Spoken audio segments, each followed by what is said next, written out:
chat. Sorry, Patricia, I lost you there for a second. Oh, can you hear me now? We can hear you now. Okay. Perfect. Okay. I can't see the chat room from my Welcome way. to the show. Yeah. Yep. So the thing is, if you see any pertinent questions, maybe you can read them from the people to me. I can. Thank you. So let's start off with seeing who's in chat here. We've got Freedom Grower. Cheers, excited for the stream. Karen Lynn, Sweet Polly is great. Awesome. We've got you, Patricia Niedrich. Niedrich. Niedrich. Okay. Niedrich. Okay. Karen Lynn, how you doing, huh? And it's good. James Simon. Hi, new to the channel. Everyone say hi to James. Who else? We've got me. Okay. And a few others. Okay. All right. So, welcome to the show, Patricia. Thank you. Thank you for having me. You have had some spiritual experiences over your life and have had some training in areas that a lot of people here are very interested in. So why don't you just tell us a little bit about yourself, your experiences? Well, I was an adoptee, and I was always in a search for my background because I felt drawn, not just drawn to find out my physical expression, but my spiritual expression. I felt that there was something more than what I had from my adoptive family. They were good people. And what happened? I was raised a Catholic. Okay. And what happened was I'm 63 now, but in my mid-30s, I found my birth family, and through that I found some extra heritage that I didn't know I had. And when I did some more exploration of the people that were in my family, I understood them to be healers. And this is from the Pennsylvania German side. This is from my birth father's side. And I've never met my birth father. He passed before I was able to find him. But I understand the history behind his family.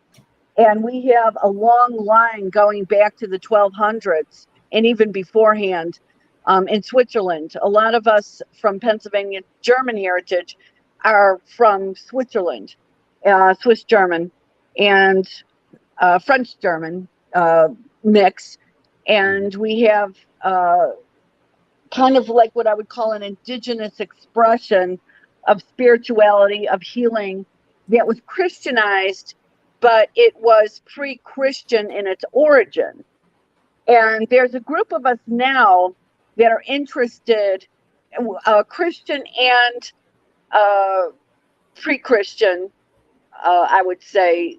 They don't like to be called pagan or heathen. I think that their concept of that is it's a little bit too new agey, too much new agey things thrown in there. We're looking at studying these traditions in the historical context and a synthesis of what modern life is in addition to the ancient ways of looking through this. And if you have European heritage, this is part of your heritage too. This doesn't just belong to me or my family. This belongs to all of us. This was something all of our ancestors knew.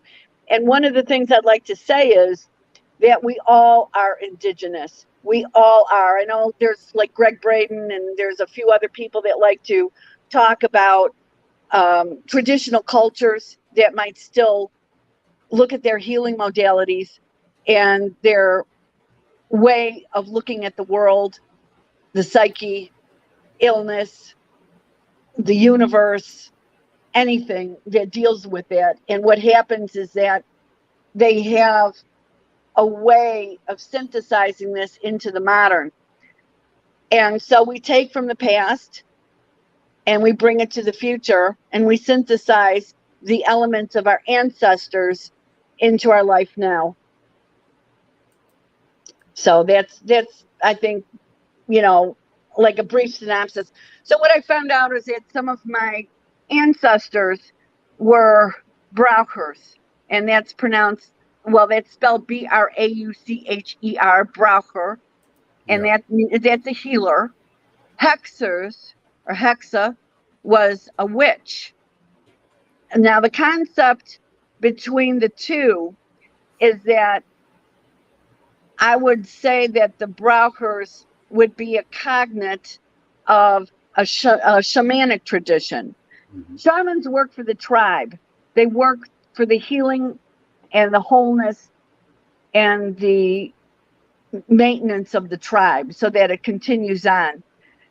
And there's a synthesis that they do when they walk between the spirit world, the ancestral world, and the world in the here and now that we're experiencing on the earth. And hexes, they could be maligned, and it depends on their own personalities being good or bad. They could be looked at as something that is healing, but they work for themselves. They don't work for the good of the tribe. They're in it for themselves. So you can ask. So either they're in the tribe and healing, or they're kind of outside and shunned from the tribe. Yeah. So it depends on their own reputation, and that depends on their own how they put themselves out there and what their moral code is. Mm-hmm. So you have to understand that. It's kind of like what you'd see in what was it, the Harry Potter things of the different houses, and how their different reputations were, and what their moral code was, and how they viewed things. So that's basically, it isn't any different from what we had in the past, and even in today, in any healing tradition, anywhere that's native to its own people or its folk, or its focus on their own people, what they know from their own way of being. And this is, you'll find this in anyone, anywhere. Taoism, even this, there's threads of this in Buddhism. Buddhism is to the east what Christianity is to the west. It is a modern, how do I say, universal type kind of idea and way of being. It is not indigenous to one particular expression of a folk religion, which is different, like say from Native American spirituality, or Aboriginal, or European traditional cultures, African traditional cultures, that type of thing.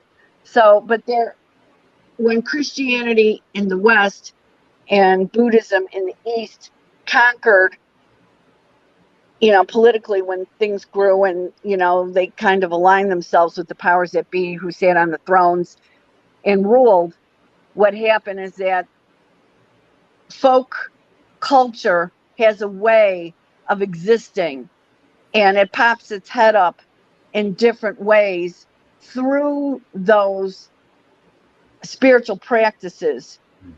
And what happens is you have a way of experiencing this, and there's ways where these healing modalities and other ways are practiced.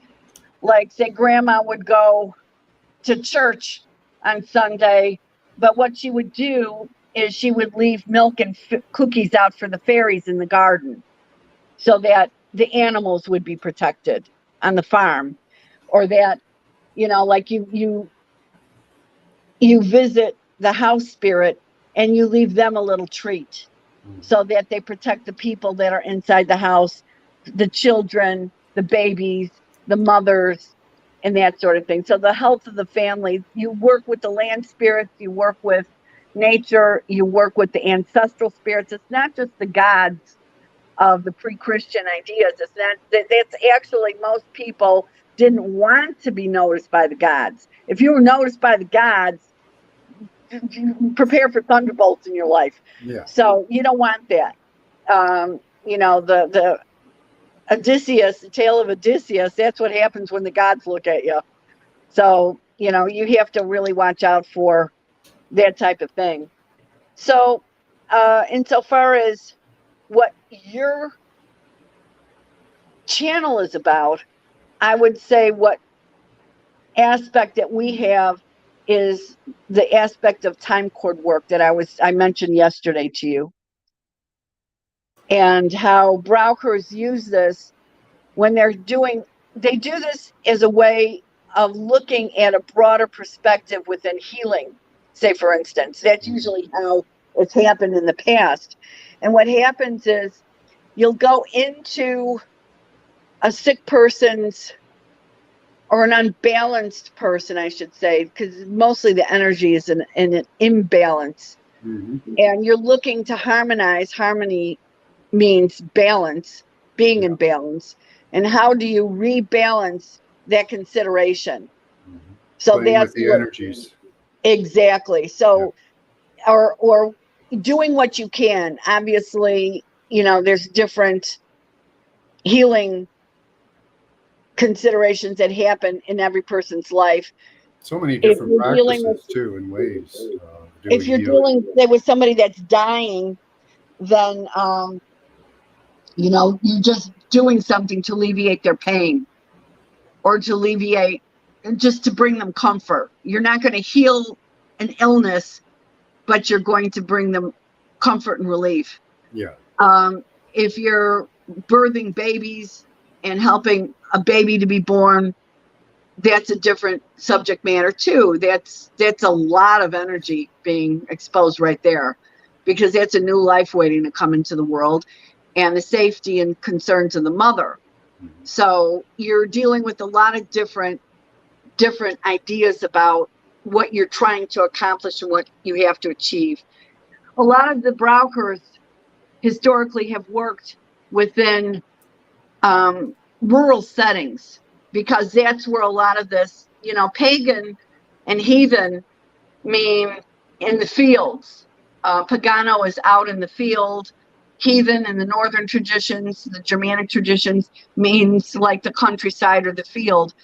They're not urban. They're not of the city folk, because the city folk consider themselves more modern.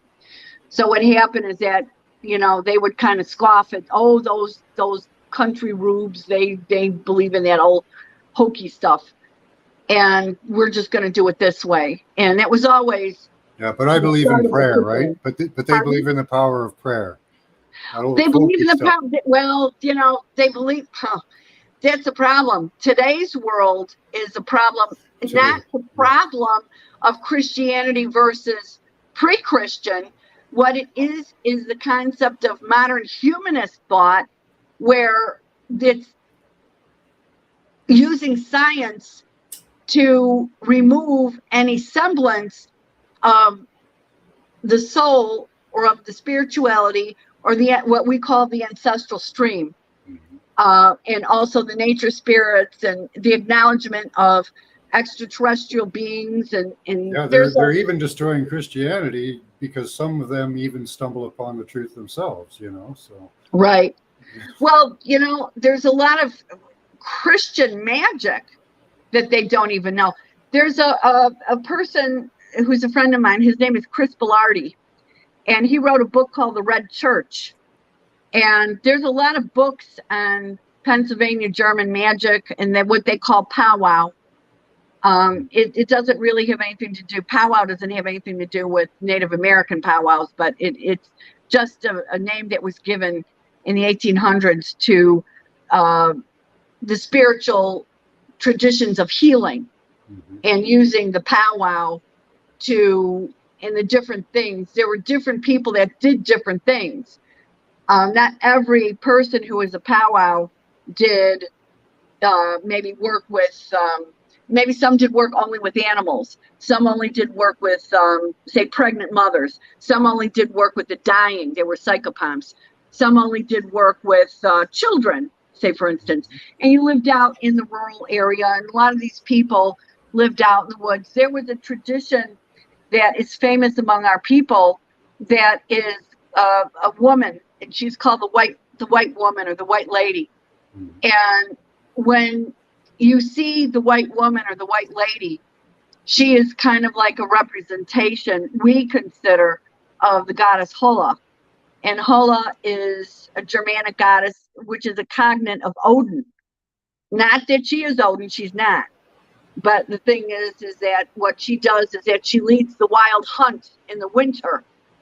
And this starts right after Halloween, on the Feast of All Souls.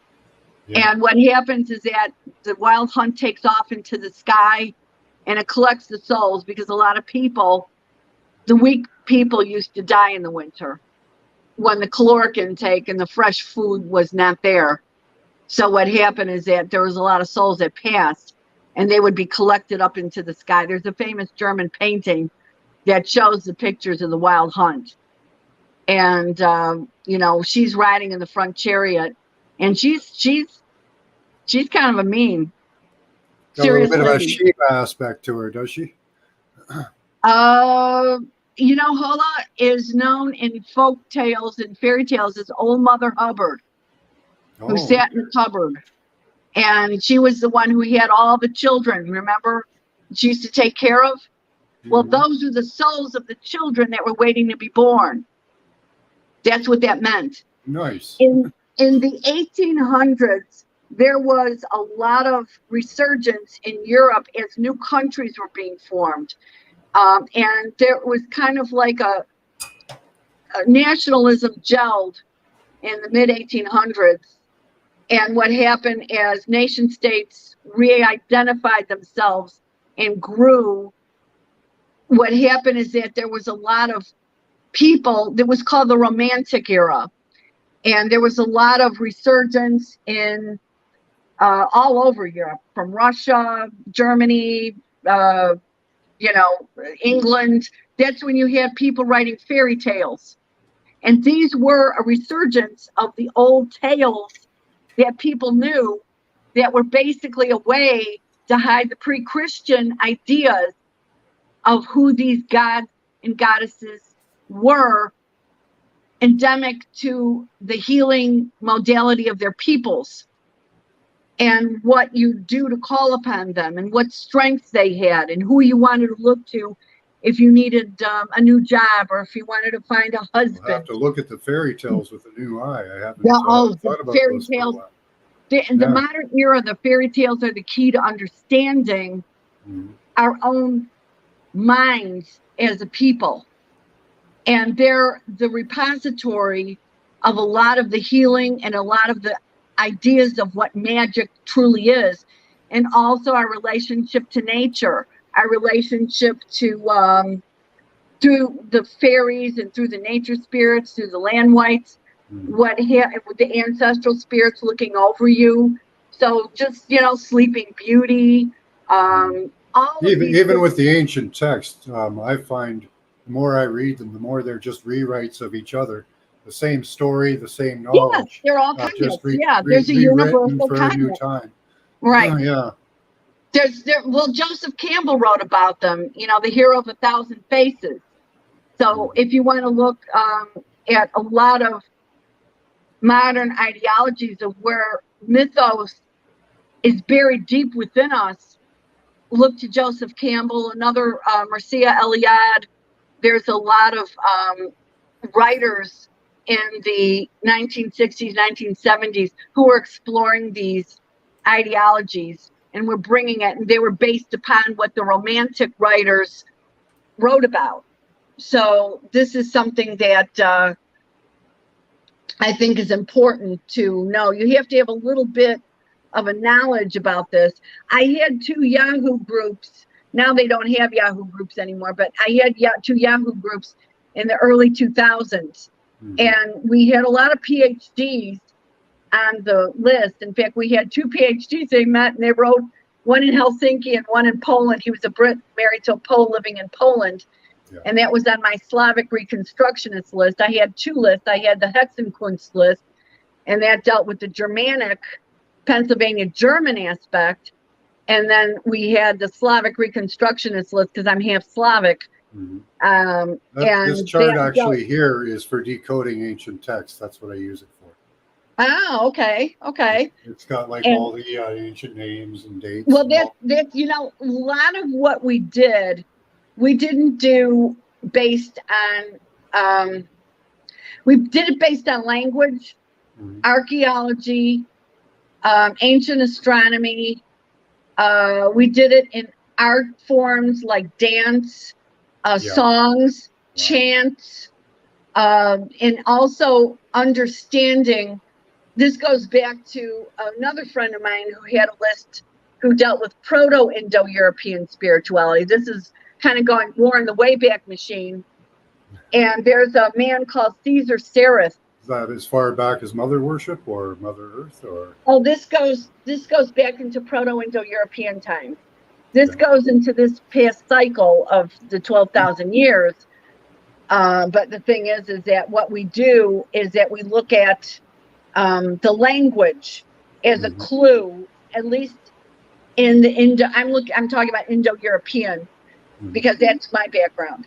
Yeah. And we're looking at word cognates and what different things meant in the Proto-European. So we understood we had mile markers and clues that could hold up scholastically. We weren't looking at this like kind of like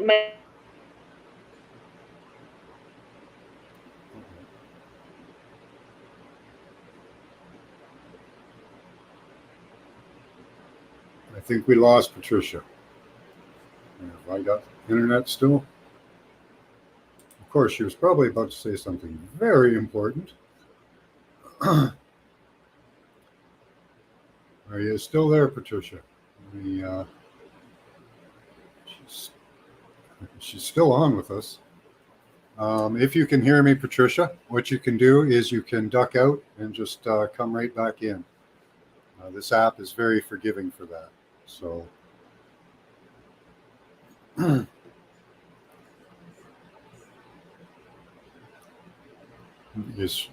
grew in a home surrounded by walls, books. Okay, we'll see if Patricia comes back. Paleolithic came, well, ancient. We'll go with ancient Indo-European. Let's see if she comes back in.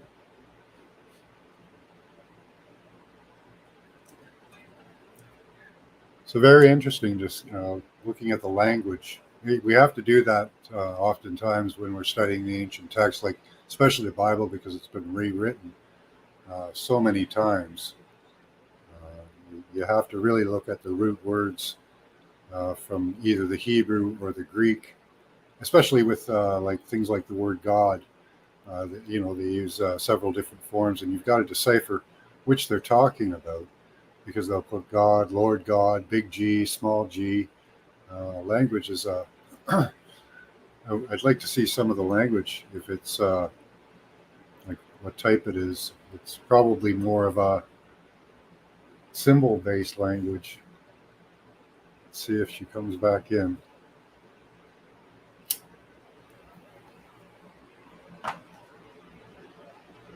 Hopefully she figures it out. Oh, okay. You can just come right back in, Patricia. The app is very forgiving. I'll post the link again.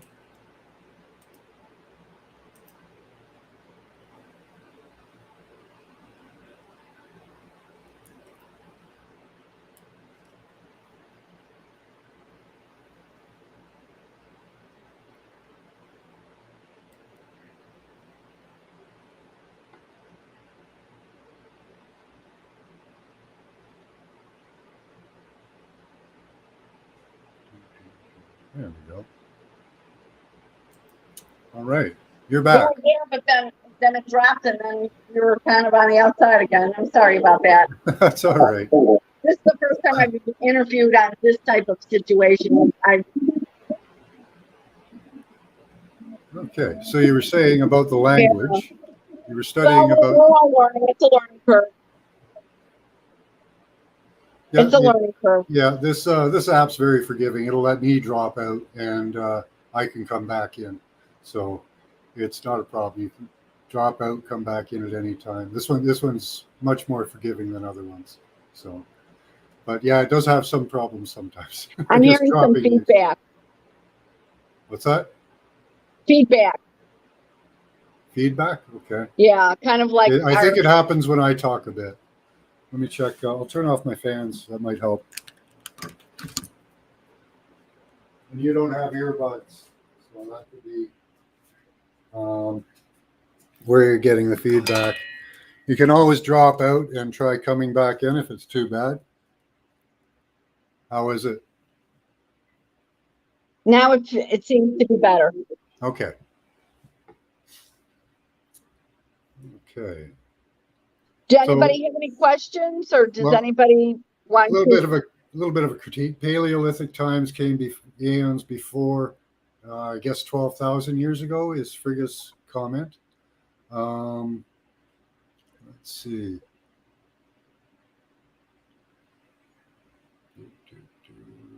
Oh, okay. No, not many questions. People are just listening.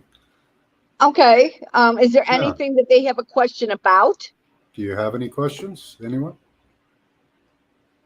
Hey, Lucky, how you doing? Okay. Well, I'm getting the feedback again. That's on my end. I don't know if it's can be fixed. You could try dropping out and coming back in again. Okay. I'll try that link again. Okay.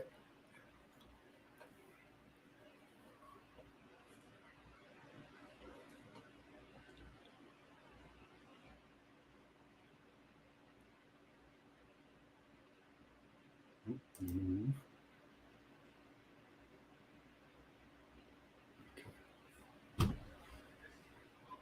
Okay, it's on your end, yeah.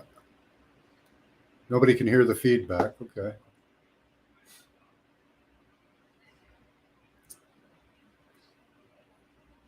They are all about becoming part of. Okay, there she is. Are you there again? Yep. Okay, we're back in. I don't hear the feedback now. All right. Awesome. So I wanted to ask you about the language you were studying. Was it a symbol-based language? Was it what type of languages were you studying? What? Wait, I'm getting feedback again. Okay. Well, the Germanics had runes. The Germanics had runes. There's a lot of tribes that had other types of runic variations all over Europe. The reason you had runes is because you carve things in stone, and it's easier to carve that type of symbol in a stone versus to write it down and say like a papyrus, which is a different form in the south, where paper was more something that was used. And of course, we don't have very many representations of papyrus left from that era. A lot of that stuff is burned or, just simply decayed after a while. So it depends on how it's kept. The Vatican Library might have them, but, I don't know. They might be in some rich folks. So did the meanings of those runes change over time, or did they stay constant? The core value of them were kept because they are very visceral. Mm-hmm. They stayed, well, they're the constant. What they are is that they mean horse, they mean yew, which symbolizes death.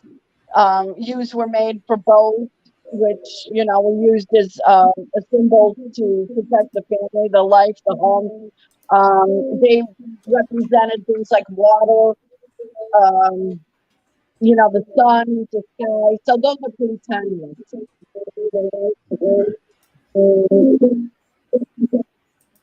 Yeah, I'm getting a lot of feedback now too. I don't know why. I'm going to share just an image of some Germanic runes so we can take a look. Oh, that's not right. That one that looks like a snowflake on the. Which one? Oh, this one here. Yeah. The one in the middle is Eglshimner. That's a Norse rune. That is more Icelandic, or that comes in history from the one on the right side. Okay. Yeah, they have Berkana. They have quite a few of them. I used to use runes myself, but I don't remember the names of them now. It's been such a long time. Here they have. Here they have the names. Is this the set that you were looking at? I don't know if you can see the screen. Well, they're yeah, you should be able to. Do you know in World War II they used runes? The Norwegians used runes for code. Oh, I didn't know that. I knew that the Americans used one of the Native American languages as a code. Right. Yeah, that's cool. So this is I've never seen this set of runes. There are several different sets, it seems. Well, I there's look. a lot of different. There's a lot of different. Well, what they're called, the different sets of runes are called thoghts. Mm-hmm. And the thoghts. My husband, my late husband, was Swedish American, and his dad was a expert in the Swedish dotted thoghts. And that's a very old Swedish one used on some of the stones, the memorial stones in Sweden. Okay, cool. Yeah, when I started using runes, I was looking for like the original, and I didn't know if I ever found it. But you know, it's a divine. I was using it more as a divining tool. So really, if I applied a meaning to it, it kind of had that meaning, anyways. If that's the way I learned it, so I accepted that I didn't have probably the original runes and their meanings, but I probably had pretty close to, and you know that would my intuition would make up for the rest. I hoped, you know. But yeah, choosing a set of runes to use spiritually was a real journey because there's so many different sets, you know. Mm-hmm. I eventually ended up, I think it was the Futhark runes. So, yeah. Mm-hmm. Well, it's different sets according to different people. Yeah. Futhark and Elder Futhark, says Frigga. They had runes in Italy. The Etruscans had their own set of runes. Oh, yeah. I didn't know that. Awesome. Yeah. That is cool. Yeah, this goes way back. It goes back further than people think. Yeah. They needed more runes as they discovered the new sounds like W, for instance, says Circle K. Uh-huh. Cool. So anyway, insofar as time code work is concerned,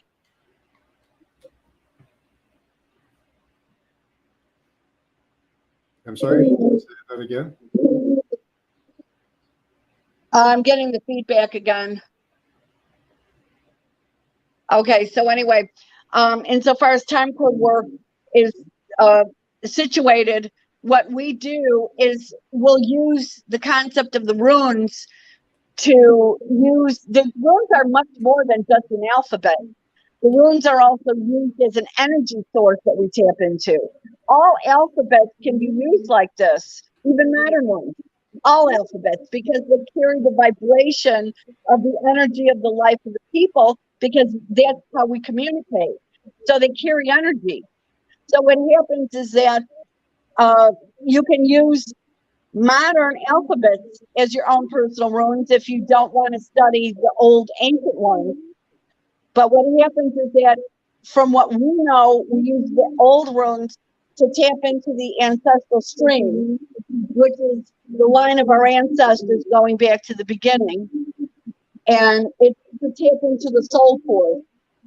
And that's how we use ideas to change time, to change the expression of what happens in the future now, to work into the different aspects of the multiverse.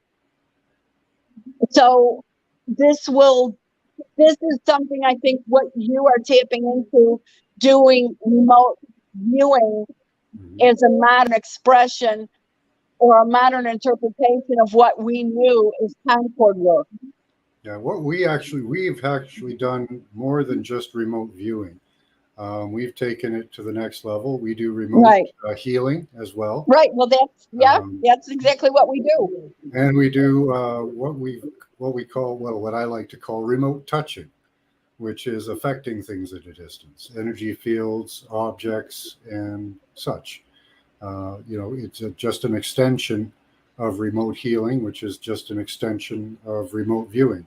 So it all follows a linear pattern, in usage and in how it's done. It's pretty much the same across the board, at least the way we've practiced it in the past. But I like the language idea, the resonance of each letter having, effect and meaning in like a verbal way, a written way, and also a spiritual way as a resonance is good. I never thought of them that way, except as spells, but individually, never thought of them each that way, like runes. You know what I mean? How each rune has an entire meaning. I didn't do that with our own alphabet.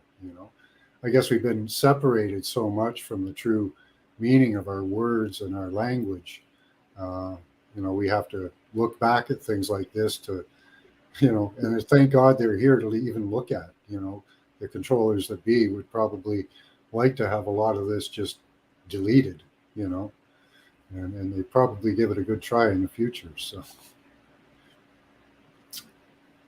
we're learning instant pictures, says Carolyn. Okay. Question. So how long do you heal anything? Circle K says.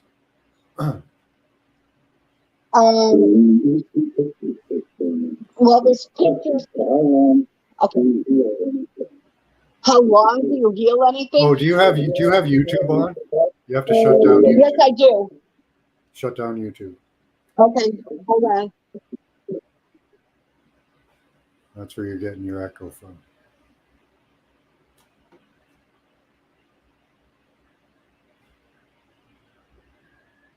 Or mute it. Will work.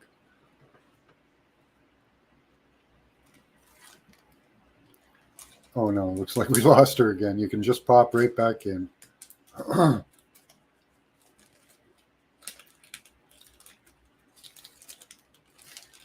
When I heal things, Circle K, I haven't done any people dying or anything like that. That's a little out of my range at the moment, I think. But I look at the energy field just the same way as remote viewing. I manipulate the energy field with my mind. And, oops, okay, there we go. And until the energy field changes, I keep concentrating on it.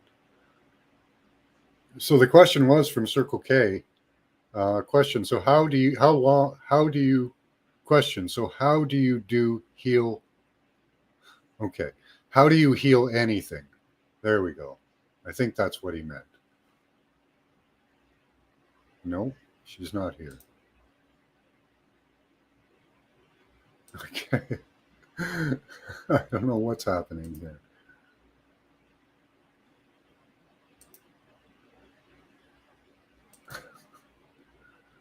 Okay. Try again.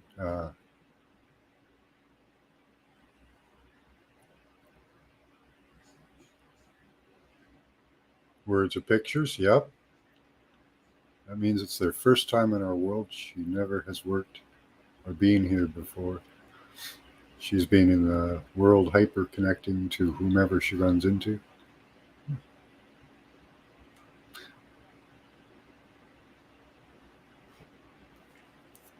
There she is. Okay. I'm here. Okay. All right. So the question is, how do you heal anything? Yeah, that was actually. Well, first of all, when you're doing work for someone else, you have to have their permission.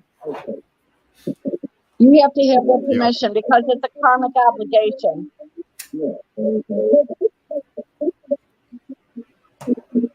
Hopefully you can shut down YouTube without dropping out again. If I leave YouTube, then I get off the show. That's the problem because I'm on my phone. Okay, I see. Okay. Oh, I lost her again.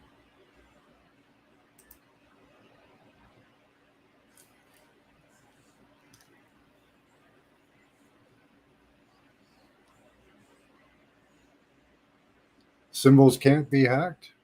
I don't know. I never thought about that. Faith can heal you? Definitely. Yeah.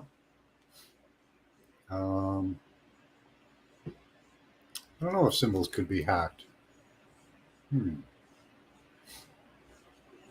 It's an interesting question, Karen. Right? I would kind of agree. I don't know what kind.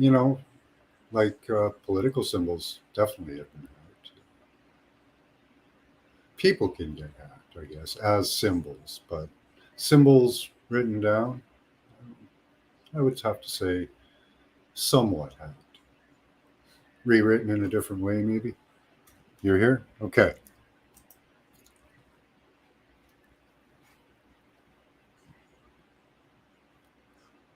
Okay, let me try this. Remove, add. Okay. Now you're here, but you're not here. Let's go this way. Uh, nope. Solo layout. No. That did not work.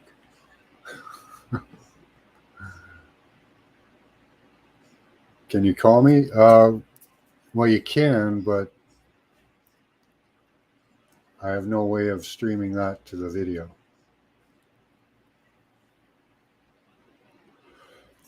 Give it a shot coming back in again. Let me stop screen share. Maybe that'll help. There we go. Okay, I'm back in again. It put me backstage. Oh, okay. Yeah, it put me backstage and I couldn't get into the studio. Okay. All right. Oh, Karen Lynn said comments, code talkers. Yeah. There were lots of, the native, like, I can't remember which Native American language it was used. But that's interesting. Navajo. Was it Navajo? Okay, thank you. Yeah, that's interesting that they used runes for code talk. That's I'm kind of interested in that because you'd figure that they would. I don't know. I guess the information wouldn't be as widespread as it is now back in the 40s and 50s, eh? So, yeah, I could see that. Does anybody have any other questions? We'll give it a minute. Anybody have any questions? Oh, what was your method of healing? Method of healing? I do both. I do healing with hands. Mm-hmm. I do prayer. I do prayer work. I do. Well, that's what I'm. Hi, 33 the branch. I do distance healing. And yeah, that's what we have to practice because we're not near each other. So. And there's a lot of different. I've dealt with animals. I've dealt with people, babies. I've also done work for women wanting to get pregnant. I've five babies to my credit. Their husband had something to do with it. But what we did is we opened up the energy for the soul to come down and her to, get going. Some brokers do that, just that alone. We have another question from fertility work. How can we block the evil eye? The evil eye is something that the northern traditions don't work with. That is more of a Middle Eastern and Mediterranean tradition. Well, we don't deal with the evil eye. If you have someone malevolent against you, it depends how they're harming you. Are they harming you through dreams? Are they harming you through reputation? There's physical things that you could do. Always you work in the physical world first. Talk things through, mediate, go to the elders, that sort of thing. And if that doesn't work, what happens is that you use protective spells. My grandfather did Himmelspreech work, which is called Heaven Letters, and that is like a spell that's put up, and it's done in writing, again using the letters to use a more potent form to energize the energy, to crystallize the energy. And it's done with artwork. And his artwork was very unique. That's why he's in the Pennsylvania Art Museum in Philadelphia. He doesn't have Germanic looking angels, blonde hair, blue eyes. He liked angels that had polka dots on their gowns, and he liked dark-haired angels. So he was famous for that, his dark-haired angels. So what happened was, when you have those angels, they're protecting you. And that was a form of Christian magic that he used.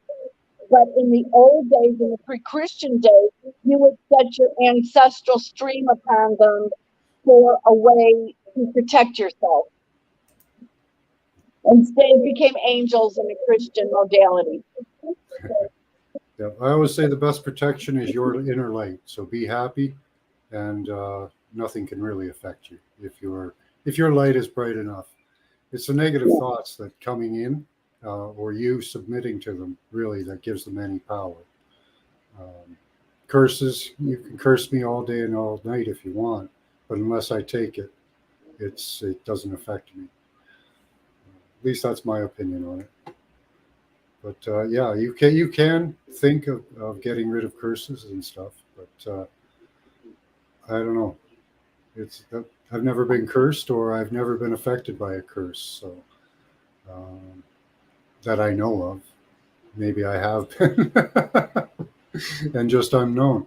It was said that my daughter was afflicted with the evil eye when she went for a trip to Yugoslavia, to Macedonia. She went to, and apparently that was when she was a young child, and she got an evil eye put on her, an evil eye curse put on her. So my mother-in-law had the curse removed. And, so hopefully that was the case, that there was no real evil eye, but I hope that if there was, that they got rid of it. The person placing the curse on a young child, trust me, it'll come back to them, not just double, triple, but quadruple. Yeah. When you place that type of a thing on children that are young, that's very, very bad to you. Yeah. And a lot of times what you have to understand, curses are things, they're the method of last resort. They were the use of the peasants that would, maybe they would want their land, or they would want something from the peasant, and they would set them up as a witch, or they set them up as something else that would be false accusation, bearing false witness, and they would be killed. But before they would be killed, they throw a curse on the lawgiver, they throw a curse on the Lord, and they say, if I'm going down, you're going down with me. So prepare in 10 minutes, right after my head gets chopped off. This thing is gonna start. Yeah. I think of it in a very childish way. I think of it like this: if I'm happy and I'm in a good light, I'm rubber and I'm glue, and what you throw at me will stick on you. You know, that's and that's the way karma works in those curses. I think you can curse somebody, but you're just cursing yourself.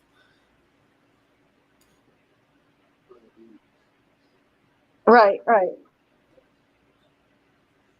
And like you say, you curse a child, that's going to come back on you. You know. Oh, it's cursing yourself times 10. Yeah. Because they don't have the wherewithal, and they don't have the ability. They're children. They don't have the ability. They don't have the karma in their own self yet to defend themselves. Yeah, and now, they're building themselves an egregor, karma, demon, right? Yeah, there's lower entities that can come in, and that's what Christians would call a demonic force, and Buddhists would call a demonic force. Definitely attracted to that type of energy, you know. Right, you're opening yourself up to that. That could be through stupidity. That could be through drug use, apathy, negligence. It could be through living a bad lifestyle, drinking too much. Mm-hmm. You could absorb this through intense grief, and things come in to you, And what happens, I've seen people change. I've seen people change after grief. And that's why you have to get people that are grief stricken. You let them, give them a chance and a time to grieve, but you got to snap them out of it, because they could be like a person falling out of the boat in the middle of the ocean, and you got to pull them back in, or else they're gone. Yeah. And we got to watch out for each other that way. And it doesn't take a broker to tell you that, you know. Mm-hmm. Doesn't take a broker. It's just the course of human nature. So anyway, what the concept of is time cord work and the web of weird and the concept of a multiverse. Do you folks deal with that too in your group? Since I'm new, how do you deal with the web of weird? What we would call the web of weird. What's and that? Multiverses and multiple realities. Multiple realities. Well, there are some that believe in we have many different beliefs here. So there's almost every expression. Okay. Belief in, well, maybe I can teach you a little bit about. So you can tell us what your thoughts are on it, and we'd love to hear it. Well, anyway, I guess this will be an ongoing conversation that we have. And when I'm online with you folks, it's kind of like I could train you folks to think what our expression of it is and what the native European expression of it is. Yeah. And I don't want you, when I talk about this, I don't want you to think, well, this is kind of like Native American or Chinese Taoist or something else. This is endemic to ours. It's our expression as a people. That does not mean anybody else's expression is bad or wrong. It's just what our people knew ancestrally. Mm-hmm. And so it belongs to us. And this is our expression of our heritage. So that's all I'm saying. Everybody, and there's a universal thing, because we're all human, of where everybody links up is the human expression. Whether you're from, Samoa, or whether you're from, Timbuktu, or whether you're from Chile or Chicago like me, So we have a it comment. I've seen the web of weird depicted as Yggdrasil, the world tree. Okay, yeah, that gets it across quite well. Okay, so we are all connected, in my opinion, to everything, every dimension, every time, everyone, everything across existence. That's why we practice remote viewing, and how it actually works is because we are connected. We are just reaching out with threads or strings, like I guess the web of Weir, and gathering bits of information that are being brought in from that web of Weir, or the ether, or however you'd like to describe it. Some could call it God, whatever. And we're getting messages and information that way.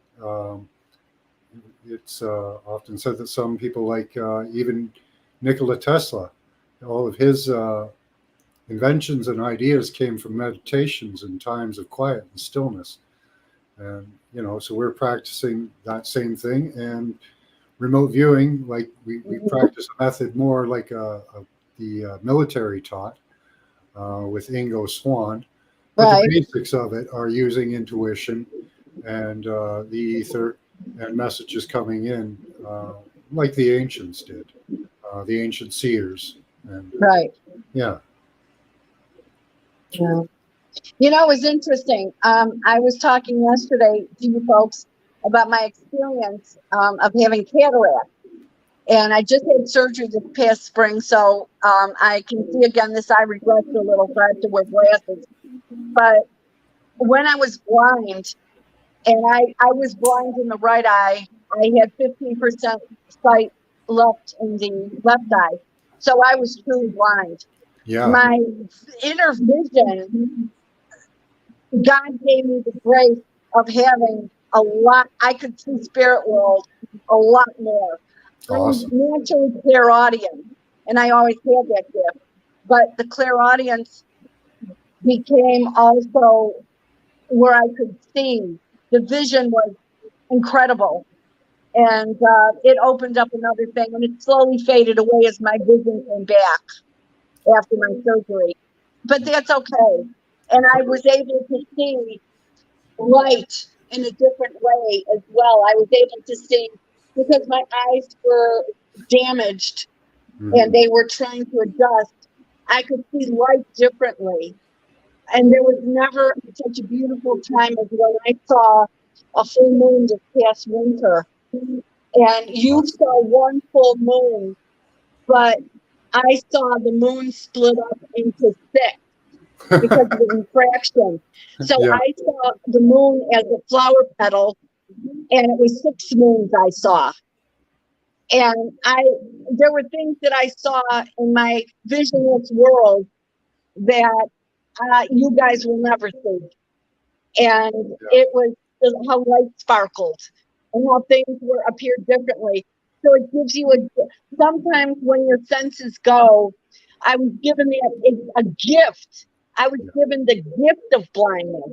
People don't understand that. When I told my doctors, my surgeons, after they did my 1 month post-op, I said, I kind of miss being blind sometimes. And they looked at me like, what? And I'm like, no, I'm not slapping you in the face. I'm just trying to say there are certain things behind blindness that you don't understand. It's not the visual aspect, it's the inner vision that I was missing. Yeah.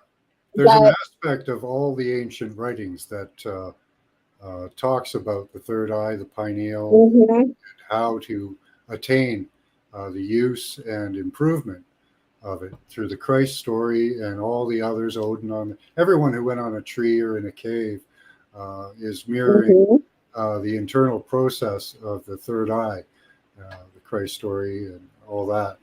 And so, yeah, if you just keep practicing, keep improving yourself, the third eye will open up. I've seen it happen here many times. It's amazing to see somebody's third eye just. Well, I plan on writing a book about this, and I'd like to go on a lecture circuit to tell people about this concept in the modern era, because first of all, people don't even consider losing a sense. And a lot of people through technology today are able to cope a lot better than they did when I was younger. They didn't have the cell phones and adaptations that I was able to use technology to assist me in my blindness. But the thing is that I want people to learn how to think differently and how to adapt and to think outside of their own comfort level in their own box that they put themselves in. And I was an artist, so artists learn how to think differently first because they see life in a different box of colors. So we've got a lot of different thinkers here too. So I know that. I'm lucky and I'm blessed to be on this channel and to found you. We found each other on another friend's channel, Deplorable Duck. Yeah. So it's nice to be a part of communities like this. And I was alone for 2 years because I'm a widow. My husband died in 2019. Sorry. So the point is that I became blind very quickly, and it was these last 2 years have been a really big learning experience. And I was always the one to take care of other people, the elders that were passing on. And what happened is that I became the elder that other people had to take care of now. So I had to learn how to become weaker so that they could step up to the plate, because you have to teach the next generation how to take care of grandma. Nice. And sometimes you have to submit to that. We do have a question for you here. Yes, I'm left-handed. You're left-handed? I'm left-handed, and I'm also RH negative. RH negative, okay. O negative. O negative, okay. Do you have a hard time with watches and computers? Yes. Yeah. Okay. Yeah. Yes, I burn them out. My wife is O negative too. She even it's funny, even with I make colloidals at home. Okay, so I've asked her to replenish the water after she takes some, and I can't have her do that because she's O negative. I'm A Right. positive, and Okay. she changes the water being put into the colloidal maker, and it comes out completely wrong and different. It's weird. It's bizarre. It's such a difference in energy fields between uh, Mm-hmm. her and me. It's amazing, and we do have a lot of O negatives hanging around. I do know that for sure. There's a reason. There's a reason for that because the energy accessibility is different for us. My So, mother, you my know. my mother was O negative. I was a blue baby, so I have O negative Mm-hmm. traits, and I also have the experience of dying when I was young. So they say that that can pop the pineal as well. So I was very aware at a young age too. I remember all of my childhood. So, that's an experience most people don't get. Ah, okay. I'm A plus bug type, but left-handed. I'm right-handed. I I'm can use lefty. Yeah, lefty. As I can use said. both, but I prefer the right. Yeah. Any other Tem- questions? When you I wonder if handedness is a recessive variation. when you're healing, you could feel the energies, and the energies come. My healing hand that I use when I place it on a wound or I place it on a body, or when I'm projecting the enemy in a long distance healing, comes through my left hand, but I have to ground it through my right side of my right hand. So that's how my energy works through my body. Yeah, I've used. I have energy charts and Reiki charts showing Oh, the poles mm-hmm, on the body, and you can line up your positive and negative hand because it's different for men and mm-hmm, women, and you can flow the energy in a Reiki style through the body, and you can do that of course, through the mind as well at a distance. oh, But it seems so much more effective if you have like the hands on next to the person. You can really manipulate the energies, and you see those when you're the same way as remote viewing. You close your eyes, and you should be able to see the form and the energies moving, and also the disruptive energies. And that's what we go after, is those disruptive. Sometimes they look like black fuzzballs to me. It's hilarious. yeah, yeah. It's funny with the different imagery that we do get in remote viewing, how people see things in different ways, the impressions that are being sent to you, uh, and that's I think the important part about practicing is learning what your mind is doing with the impressions being given and the intuitions being sent to you, and you can learn those over time, and your intuition will increase and your ability. I can use both. My dad didn't have a right-handed son. This is a right-handed world. Yeah, Yeah, a lot of people were forced to do the right-handed thing when they were left-handed. right, right. My father was. My father had to learn how to become ambidextrous. Yeah. Question from Karen Lynn: Do you dream in sequence over years? I don't know what you mean by that. Do you dream in sequence over years? A dream sequence? Yes, I believe that's right. Yeah. No, I don't. I don't dream that much anymore. Dream sequence. The only dreams I've ever had that repeated themselves is getting into a boat, like a small boat going down a small stream, and then going to, like, it would come into a larger river, into a bigger river, and then into a even larger river, like the Amazon or the Mississippi. And the waves become more turbulent, and here I am in a little boat going into bigger. But that's the only dream I've ever had that's done that. And those are usually indicative of a cycle change in my life, where maybe things have become a little bit different. Things will become different, like the people in a different cycle I would say that happened to me 20 some years ago when I lost a lot of my elders in my family, and I had to deal with their estates and kind of closing up shop with that. And then I married my husband now that I had. You know, he just passed in 2019. And now I'm on the next cycle change.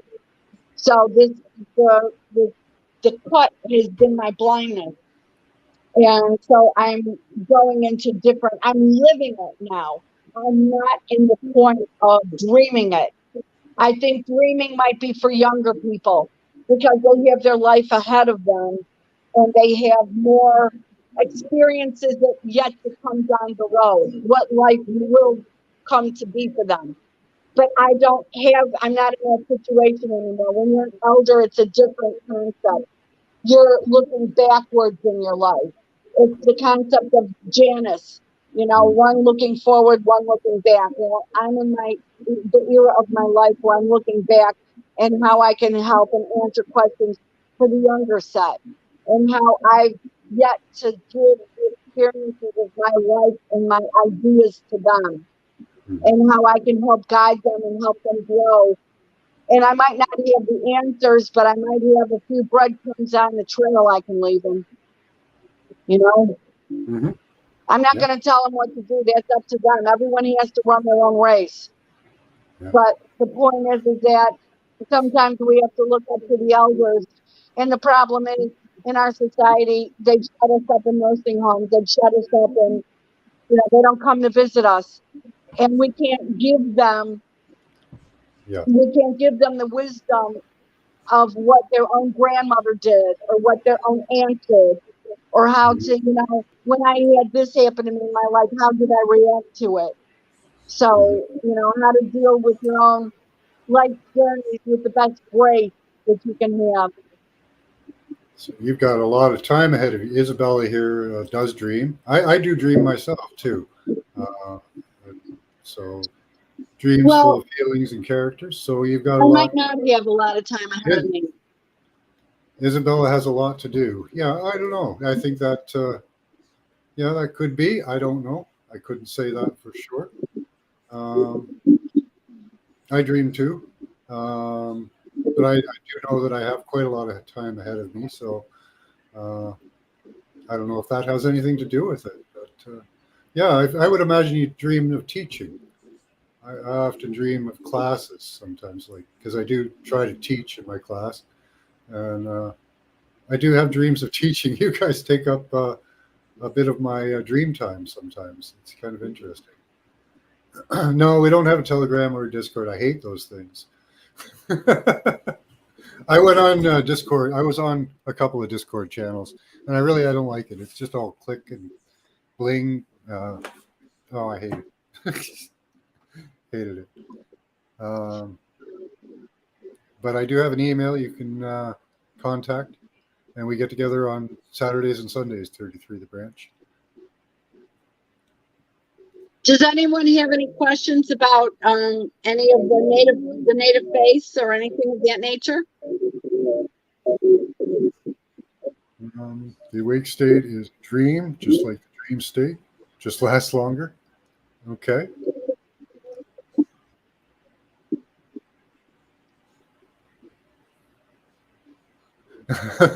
People don't like Discord. Sorry. It's a side note. Everybody's asking about Discord and stuff. Any questions for Patricia?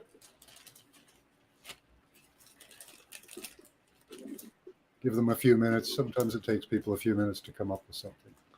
And then they have to type it in.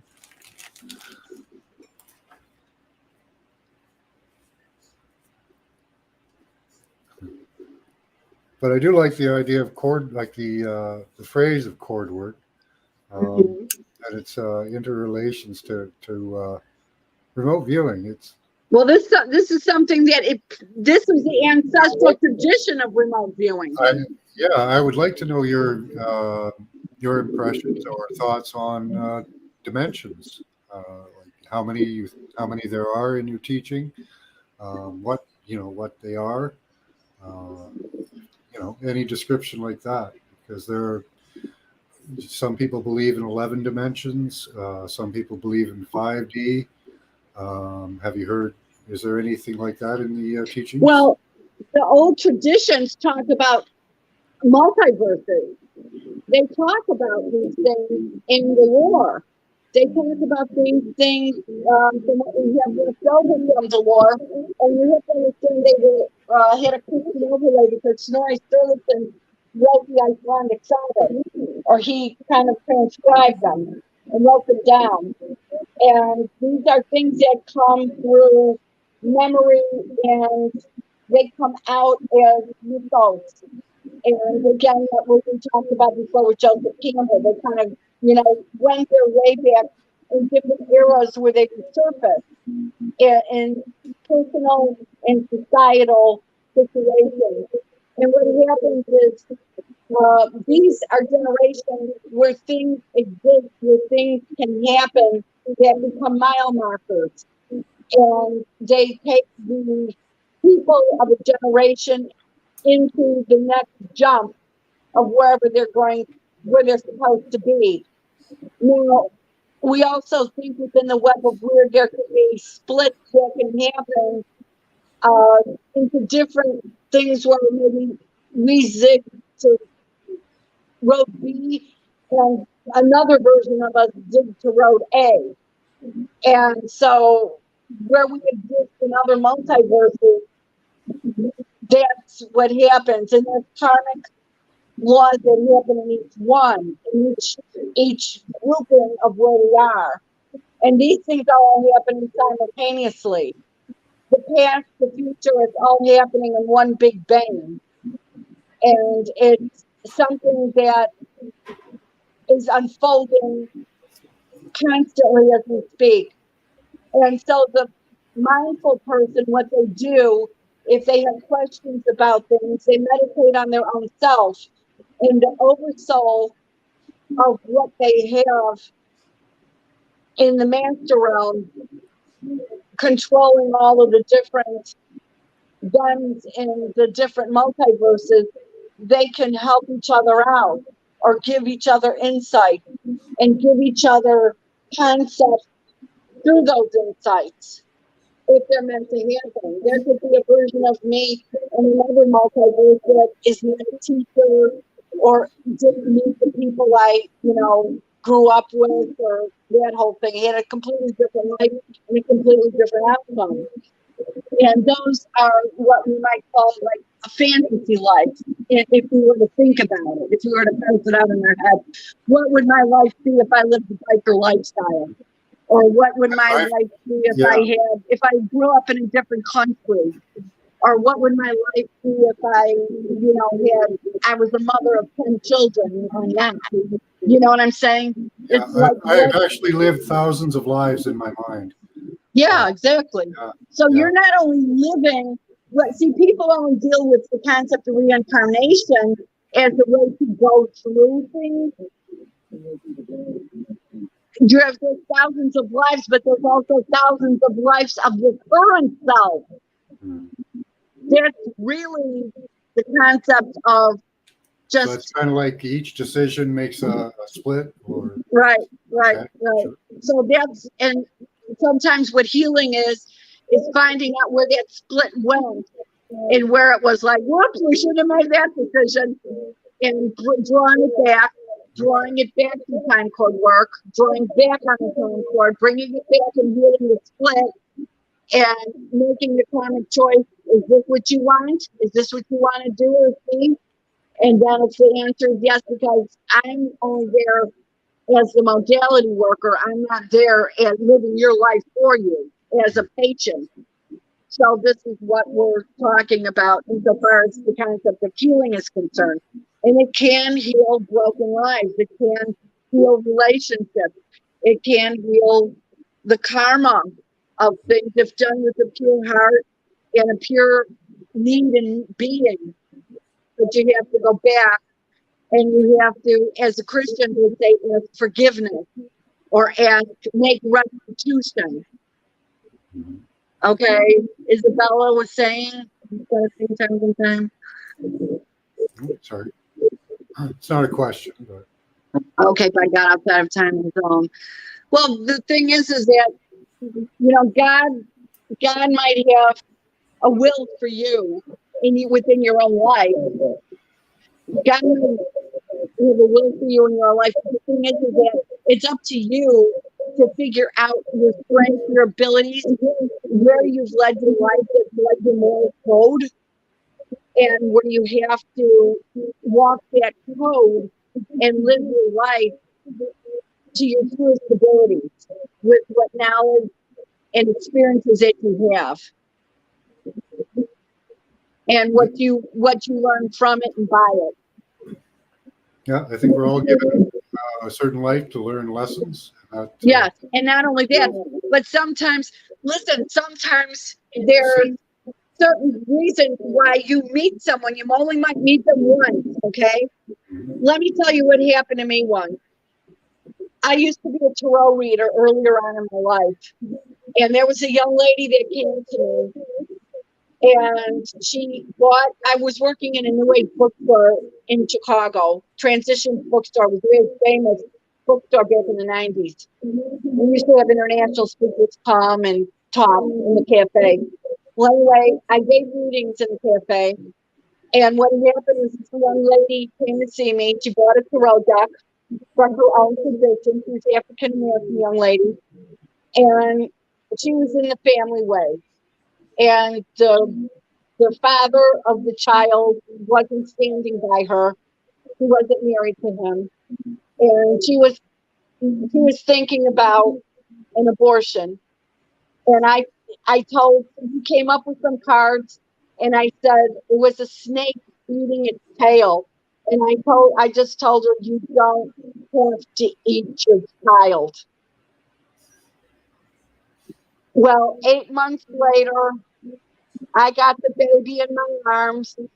She had a best friend that was a boy that she grew up with, and he accepted the challenge of the father of their child. Beautiful. Where one father wasn't provided, the fates provided another father that loved that baby as his own. And sometimes certain babies just need to be born. And I knew that baby needed to be born. So the thing is that sometimes things happen in the web of weird where any of us can help the next person out. Sometimes all it takes is a kind word. Sometimes all it takes is a helping hand. Maybe if you have to loan them $100 or $50 or $20 just to kind of keep body and soul together until the next paycheck. Yep, I call that building heaven on earth. That's exactly. Whether it's Christian concept or pre-Christian concept, the point is that it's just living a kind life, and that would be what makes you a better person. It's what makes you a better person, and then that ripples in a pond, and that is the web of weird as well. Yep, that ripples down on you too, because that increases your intuition and your ability with your third eye. Well, the bounce back helps that I'm able to help the next person down the road. Yep. And I just use it as a psychic bank account and how I can help the next person. Build up that good karma, right? Yeah. So I've got a couple of babies to my credit that were saved from, nice. the thing that wouldn't have been so good for them. They made it.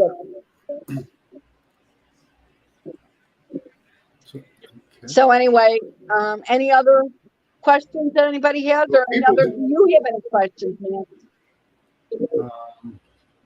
Life in this realm is about choices. Absolutely, freedom. Well, yeah, dimensions. Do they teach of a heaven and a hell in the Indo-European? Do they have that? Well, there was in the ancient lore, there were dimensions where the ancestors went. Yeah, and there were rewards. There were rewards, but they were based on the aspects of what society thought was useful and heroic. And Valhalla, which of course we all know from the Thor movies and Marvel comics and everything, Valhalla was looked at as like Asgard was looked at as a shining city. but it was also meant for heroes because their souls were being kept until the end days to fight the battle at Ragnarok. So they were continuously honing their craft as warriors, as saviors of their people, so they could be recycled into the next era, where a different cycle of karmic time would evolve based out of that. So even the gods went away. That's something that a lot of people don't understand.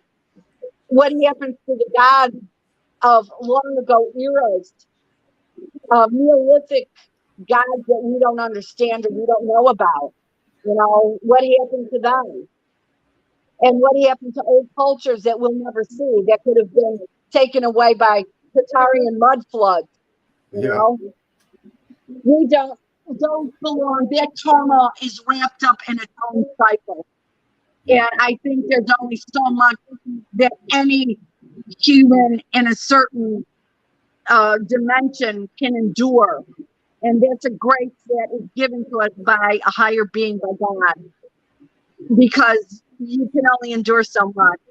But I think we are born because we have things that we chose to undertake in a time frame. The time frames are really important. If you were thinking of, say, like knitting a sweater, if you didn't knit it, to where the pattern lies, the pattern is not going to be looking good. It's not going to follow itself. It's not going to hold together as a sweater. It's going to be full of drops and loops, and it's going to just fall apart. Yep. So you have a role to play within the time that you're in, and you've undertaken that as a human being living in this life. So anyway. Yeah, I agree, because I believe that we're built by the gods here, and we're built to learn lessons. We're drawn to an energy that has energy that has a certain lesson for us, either at our birth or throughout our life. And we're lacking in some of our. I see us as a Taurus field. We have a field that goes out 55 feet, detectable by science. We know it's much, much further than that.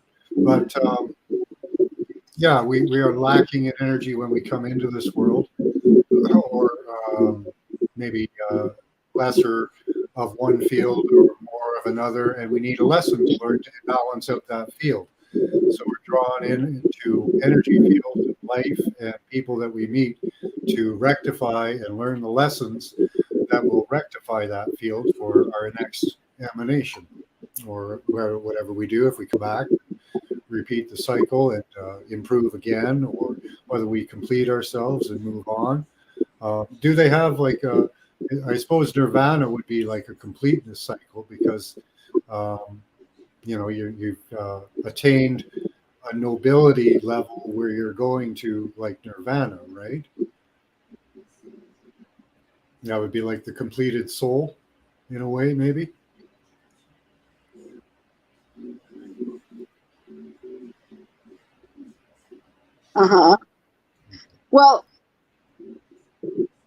Well, I don't think they had the concept in the European tradition as much as they did develop it in the Eastern tradition. And the belief in reincarnation and cycling is different. And we have a tradition of coming back too. We have a tradition. In fact, we've written a lot of tales and mythology and of souls reborn, of heroes reborn, and living a different life. And whether you remember things or what you're called to do that you failed to do maybe in another life, or you were tricked out of doing, or you were killed before you could accomplish something. So you get another chance to accomplish it. So you're living your own hero's journey. Yeah. And you're living your own life. And one of the things to think about for the younger people here, 20s and 30s, is what you have, what your knowledge is there to contribute to in the and the lore of the greater humanity and the knowledge of the greater humanity. You might be working on a job or might be trained doing something which is, your career. And you might develop something in your career that you're meant to do. But you also, like for what I did, I ran garden centers and I was a horticulturalist. And what happened was, but I had an interest in mythology and I had an interest in the native peoples of Europe and what they thought before Christianity and how Christianity borrowed from the old lore and the old customs and the old ways and what it kept. And what happened is, how are you incorporating those threads into your own life? And I decided to study them again and bring them up to date into today's world. And that's what my lists were about. They were repositories of knowledge, and they were workplaces for other people as scholars, like a round table to sit down and to discuss things. There were people that, for instance, I had a lady that was a professional dancer in New York. She was in a dance troupe and modern dance and jazz, and she taught dance. But what she wanted to do was she wanted to explore ritual dance. I had another guy who was a martial artist, and he brought back all of the native martial arts customs, which is a very important thing because it protected society throughout the eras. And it was the role of the menfolk to protect their communities. So what people use as martial arts, not just to keep fit, but also for protection and tribe building. So there were a lot of people, different, like for instance, in my Slavic group, there was a woman who was a friend of a very important from Messiah Eliad, and they did a lot of work in what the pictorial ideas behind what embroidery meant. There's a spiritual aspect of embroidery, and if you see some of the old-fashioned Slavic costumes, how richly they're embroidered, what that meant. And so each person had a means contribute to the basic knowledge of our communities. And not only that, not to our community, but to the heritage of our ancestors and what they had to give us and what was special and how you could bring that back into your own life. Nice. What it was meant to me when I first put on a traditional Slavic blouse and I had the protection from my ancestors, because everything you have to understand the embroidery is there on the sleeve, cuff to protect, so no evil entities would come through my arms, no evil entities would come through my waist, no evil entities would come through my head area, my neck area. So it protected me through my ancestors. I was carrying my ancestors through those embroideries. So when I put on a traditional garb of my ancestors, it became not just me wearing an outfit, it became me wearing blessings from my ancestors.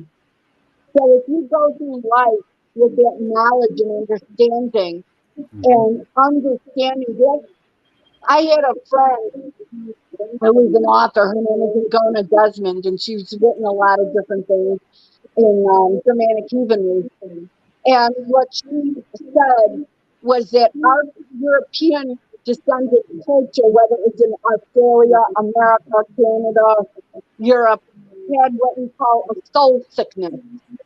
And the soul sickness was, we do not remember who and what we were and who we were in our space in the universe, because we were yanked out of it by the faith that was to bring us into modernity, because it shaped our future. It had a role to play. Christianity did have a role to play insofar as shaping the country karmically, but it also made us forget our tribal background. And I hear people, like I said to Greg Braden before, and say we talk about indigenous people, and I'm like, Greg, we're all indigenous. We're all native. Yep. We just have forgotten ours. And what my life's work to do was to say, here's where the information lies. Study it and learn it. And it becomes in a modern focus through, what you're doing. But my echo from the past is to say yes. And it was called in that era time cord work. So you're just living the modern aspect of what our shared heritage was. So so that is where the continuity links together. So that's where my past is meeting your future. Mm-hmm. And that shows how we got here too. And Yeah. we learn from the past our connectedness too, which we're not taught these days. Our connectedness is being broken and shattered at every level, pretty much. There was a question for you. What do you think of simulation theory? That we're in fact, a virtual simulation of sorts, but a smart simulation. A lot of people believe that happened back in our ancestors thought 2012. that could be a thing. Yeah. Yeah. So, yeah, that was called dreaming. That was called the dream. And the ancients called it the dream. Yeah, there's the Native American dream time. I don't know if well, we call it dream time too. Yeah, so it's dream the same. Is for every culture. Yep. So the point is that we all thought the same way about it. It's not listen, everything new is old again, okay? Yep. And everything old is new again. So there's nothing new here. Yep. Our ancestors face the same questions and they face the same aspects. So we're just giving it a modern twist, and we're using modern technology to do this interview, to do this shared information. We can't get together in the town center and do it anymore. So we do it via electronics. Which is even better because we can reach across cultures, we can reach across the world, and we can.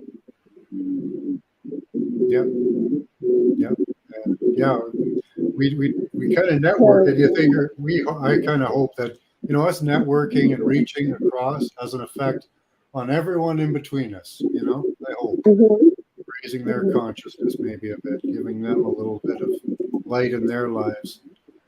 Let's see, any other questions?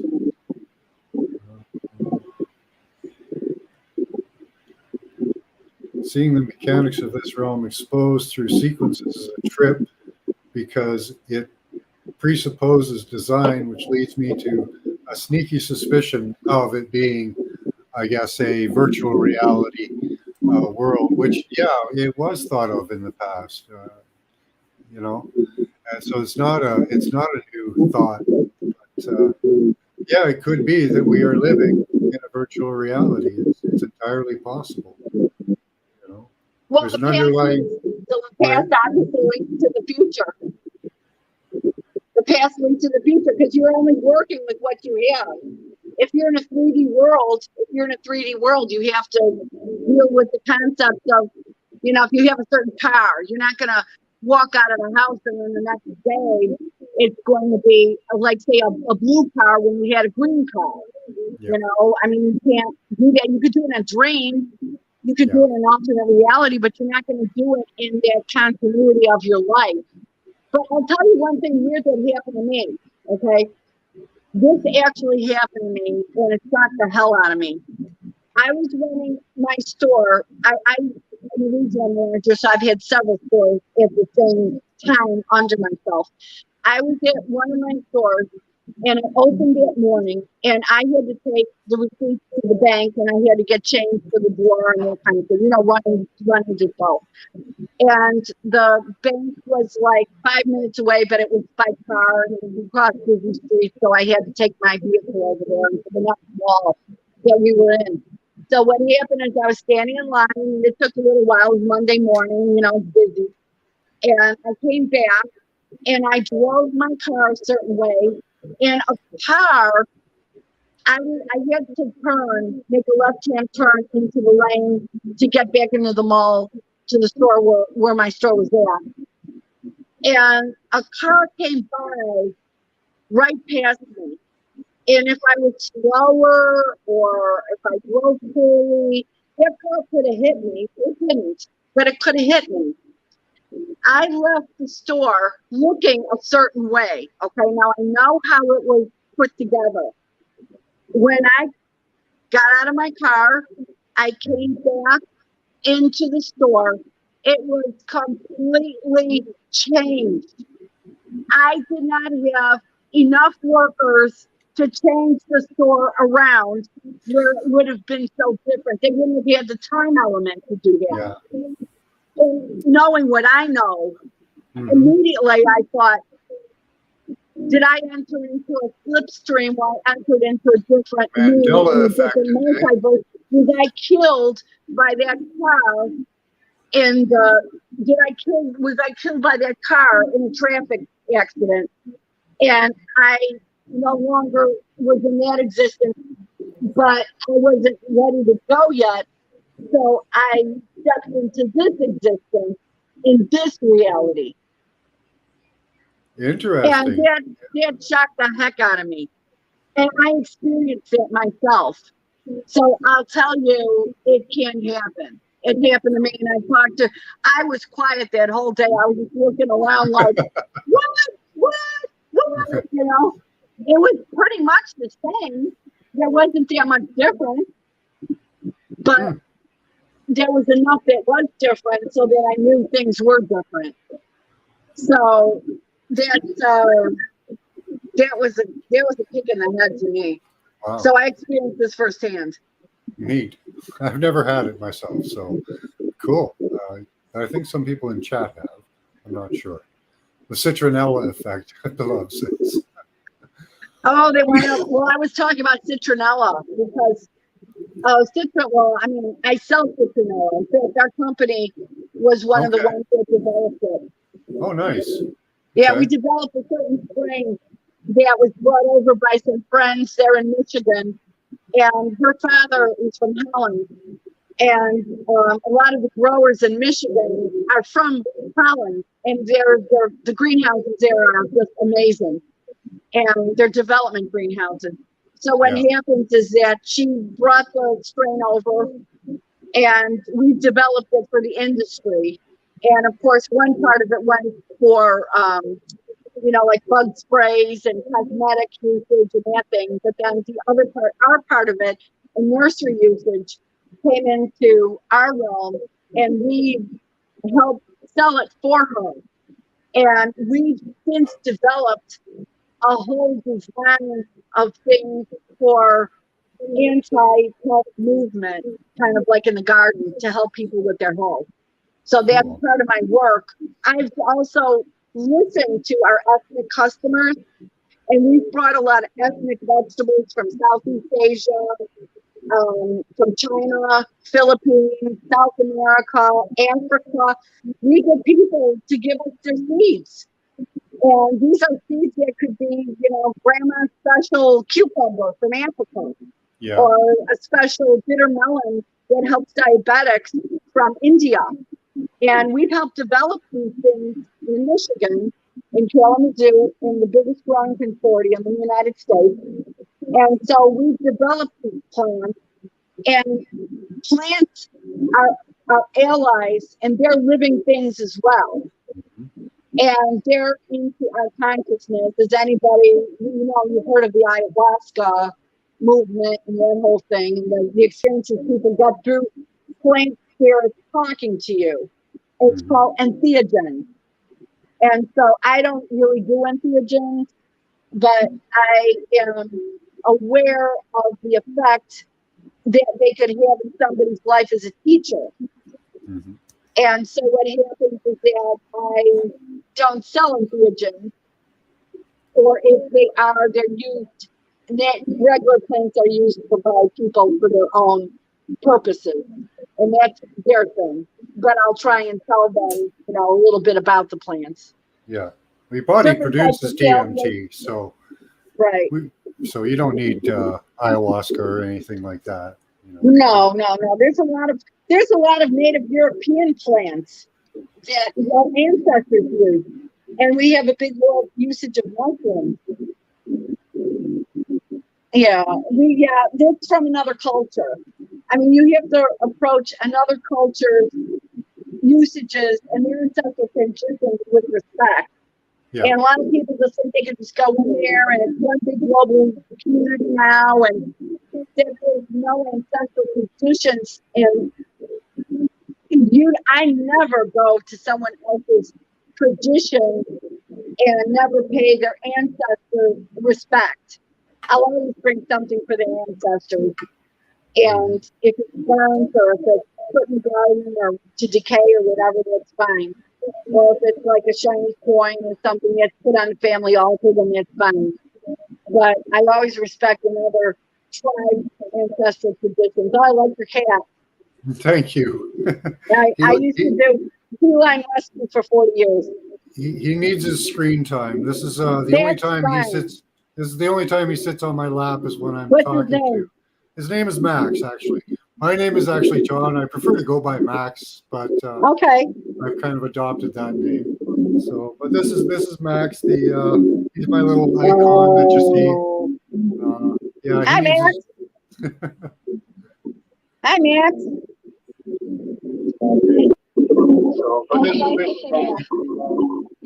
give you your close up, your cameo. Oh, say hello. Hi, Max. There you what go. A beautiful cat. Thank you. What a beautiful cat. Do you have any food? He's a rescue kitty. He is not a Maine Coon. He is a Norwegian forest cat. They're the breed that Maine Coon came from. He was quite literally born in a dumpster, so he has a little bit of a breathing problem. He has kind of asthma type thing. Yeah, but he's we picked him up when he was about a few months old, about 6 months old, so he was bigger. And it was a challenge to get him to warm up to you, but once he did, this is what we get. And he orders my wife around. That's okay. Yeah. Okay. God bless you for helping the animals. Yeah, so that's Max's story. And he knows he's beautiful. It's okay.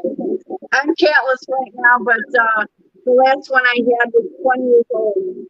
Yeah, so that I've done a lot of rescue work over the years, so that's a blessing. It's also a blessing to kind of connect with animal spirit. If people have that, and that's another whole aspect: bird spirit, animal spirit, whether they're domesticated animals, farm animals, or whether they're wild animals that we would consider, and also spirits from the past. My late husband had a good affinity with mammoths, mammoths, as they call them in Russia, and he loved mammoths, and he kind of, I don't know, I guess got some insights from the mammoths.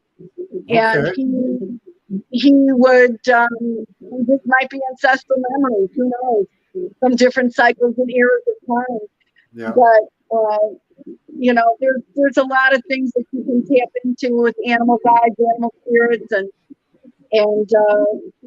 helping them out, helping yourself out. So there's something special about connecting with animals, and I do it with wild birds. I feed the birds, and they know me. We do too. And you've got your animal spirit at home, your cats or whatever. And it is a special connection. Looks clearly like a Masonic shill cat.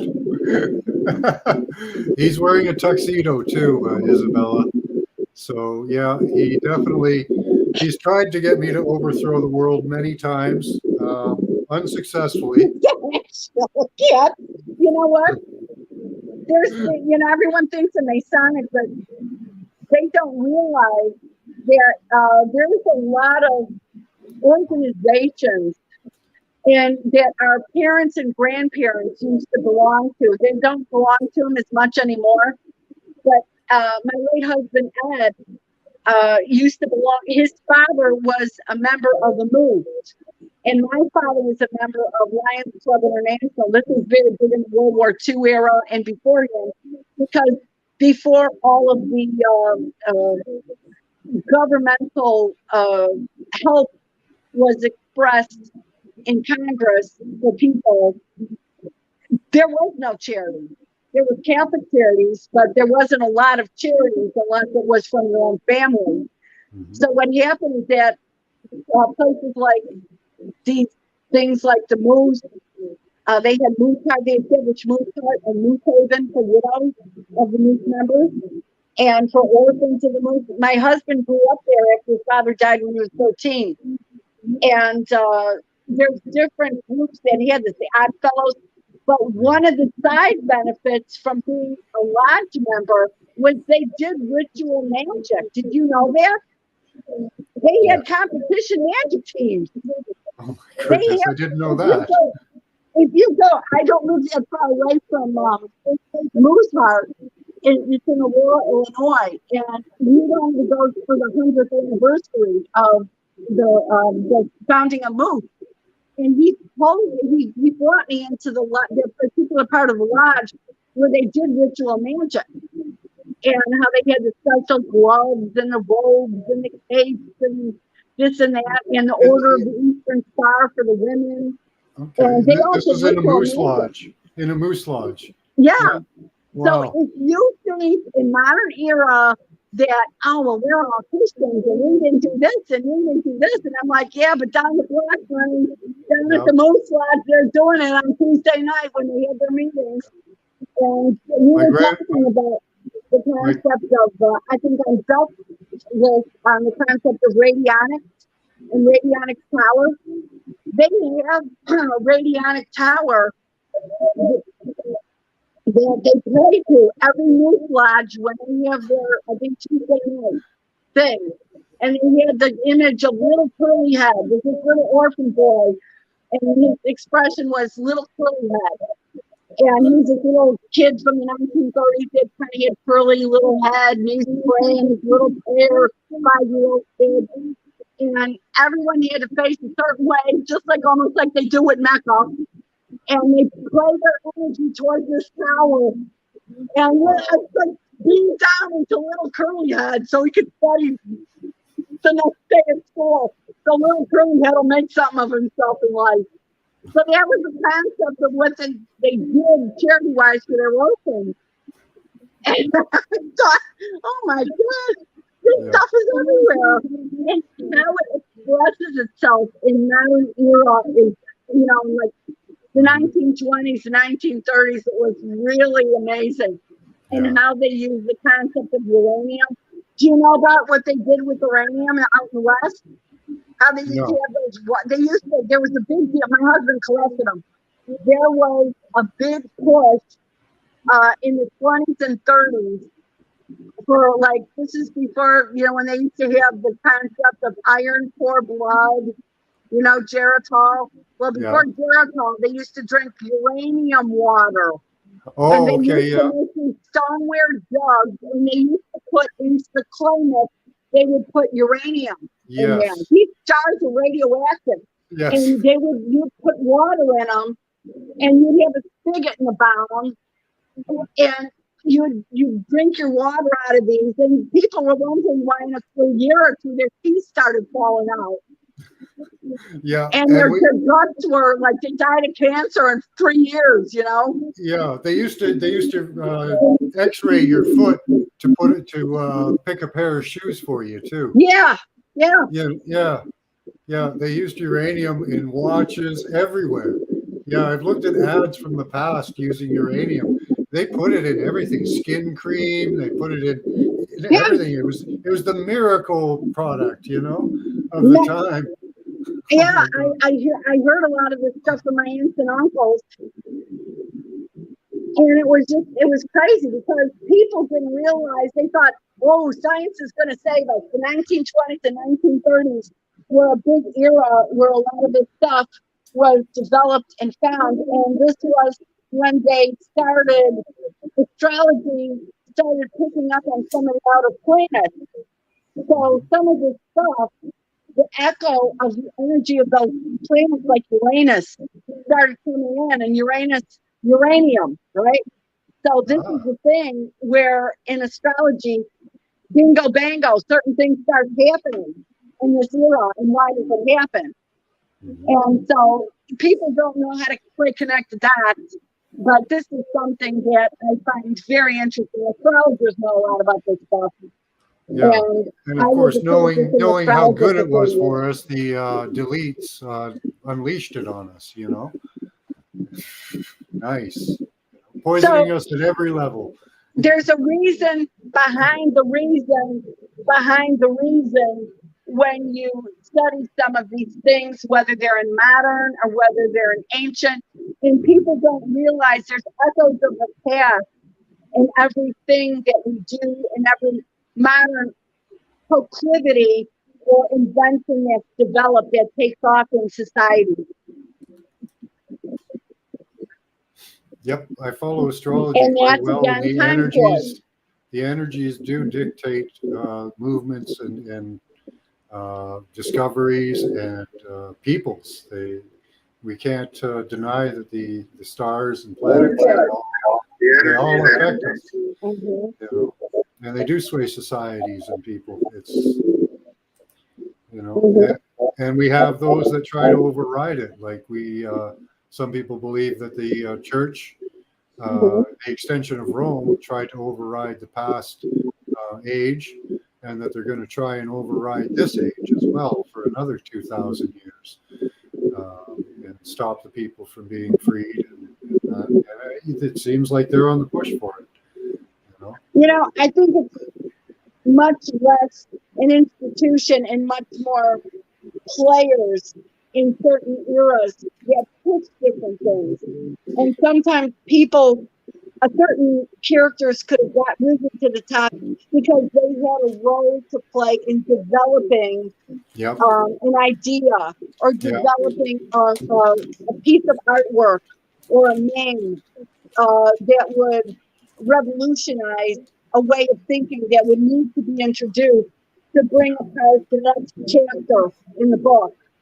And that's where it happens, I think, in every era, in every room of the metaverse that we're living in. So do you believe in determinism or self-governance? Like, do you believe that we're predestined to live certain lives and certain things, or do we have free will? It's a blending of the two. I think so too. Yeah. Well, I believe that there's a blending of the two. I agree. It's a blending.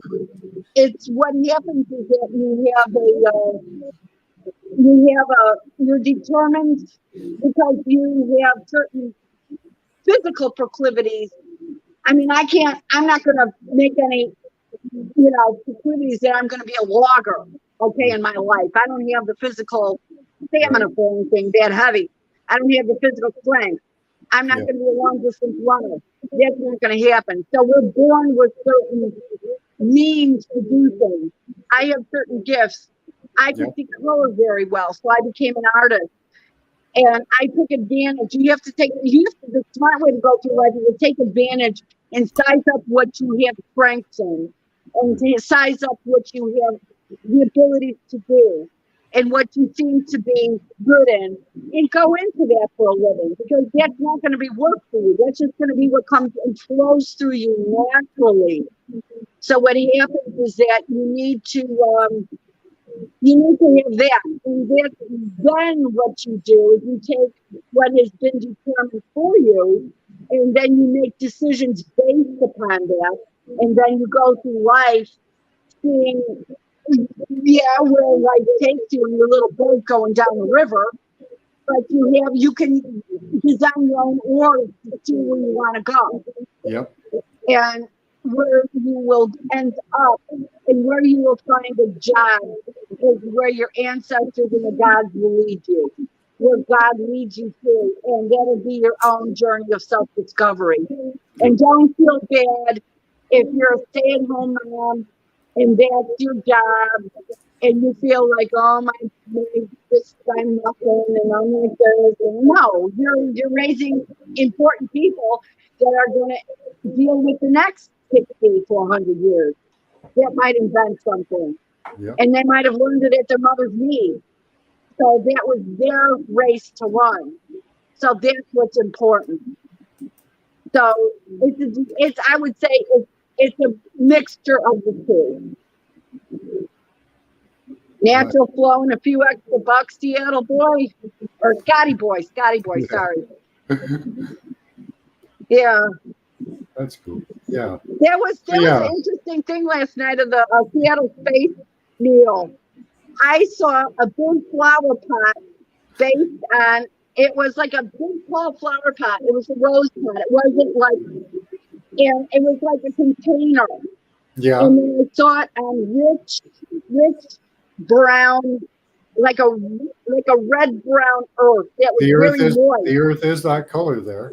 And yeah, it does look like a flower, coming out of a pot, And that's what and of course the horticulturalist and the Virgo in me, I mean, that's what I see naturally.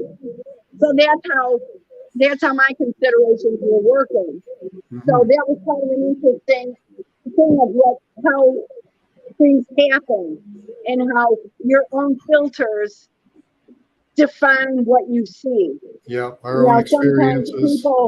Sometimes people, based on their own experiences, learn something to what they see.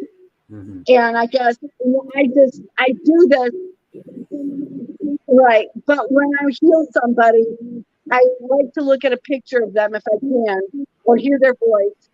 And what I see is I can go inside. I was healing someone had a leg wound. And I was able to go inside the leg, and I saw pockets of the infection, kind of like expressed in like little pockets of pus, like kernel of corn. It was like seeing like 40 kernels of corn. Yeah. And they had to go, debride the leg, and they had to kind of work the muscles to get that stuff out. Mm-hmm. And they did that. So they did find what I saw. Mm-hmm. And it was verified what I saw.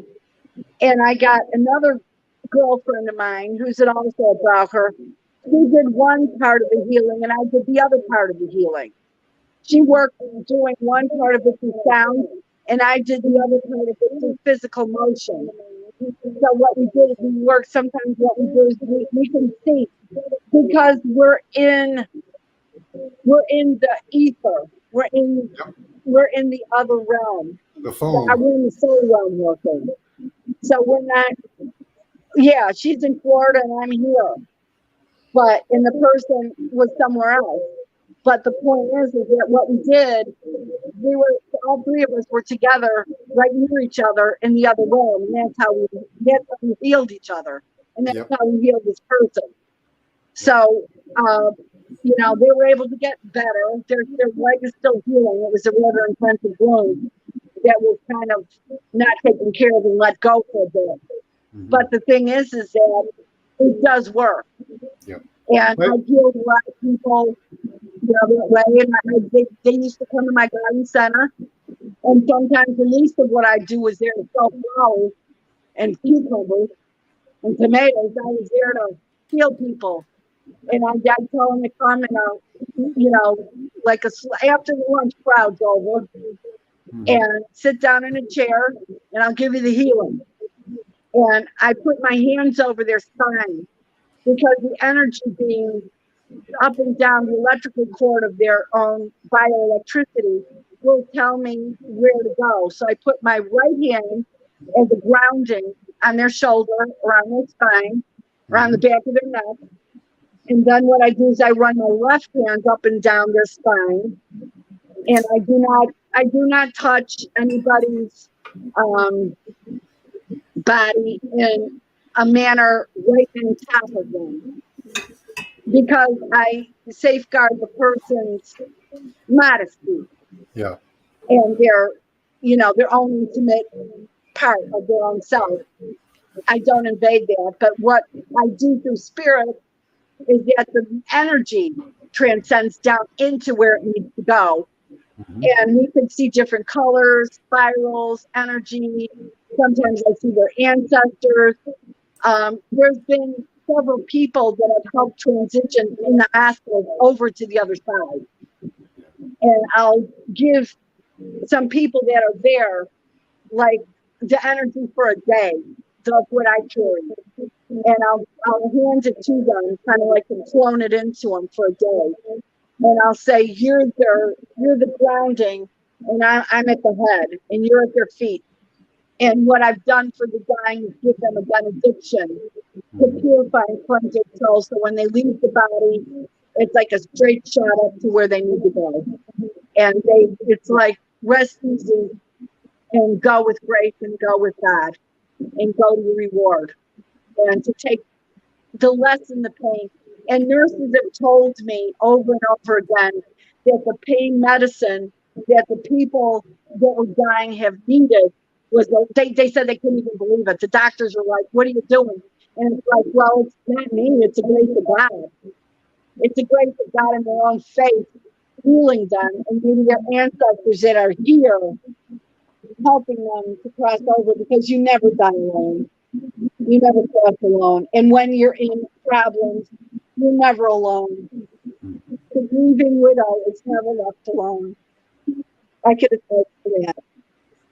The scared child is never left alone. Yeah. The person dealing with human trafficking is never left alone. Yeah. We're in what I call like a soup. We're in the ethereal soup.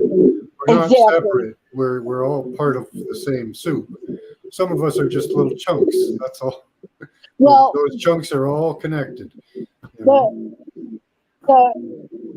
Exactly. We're flavor cubes.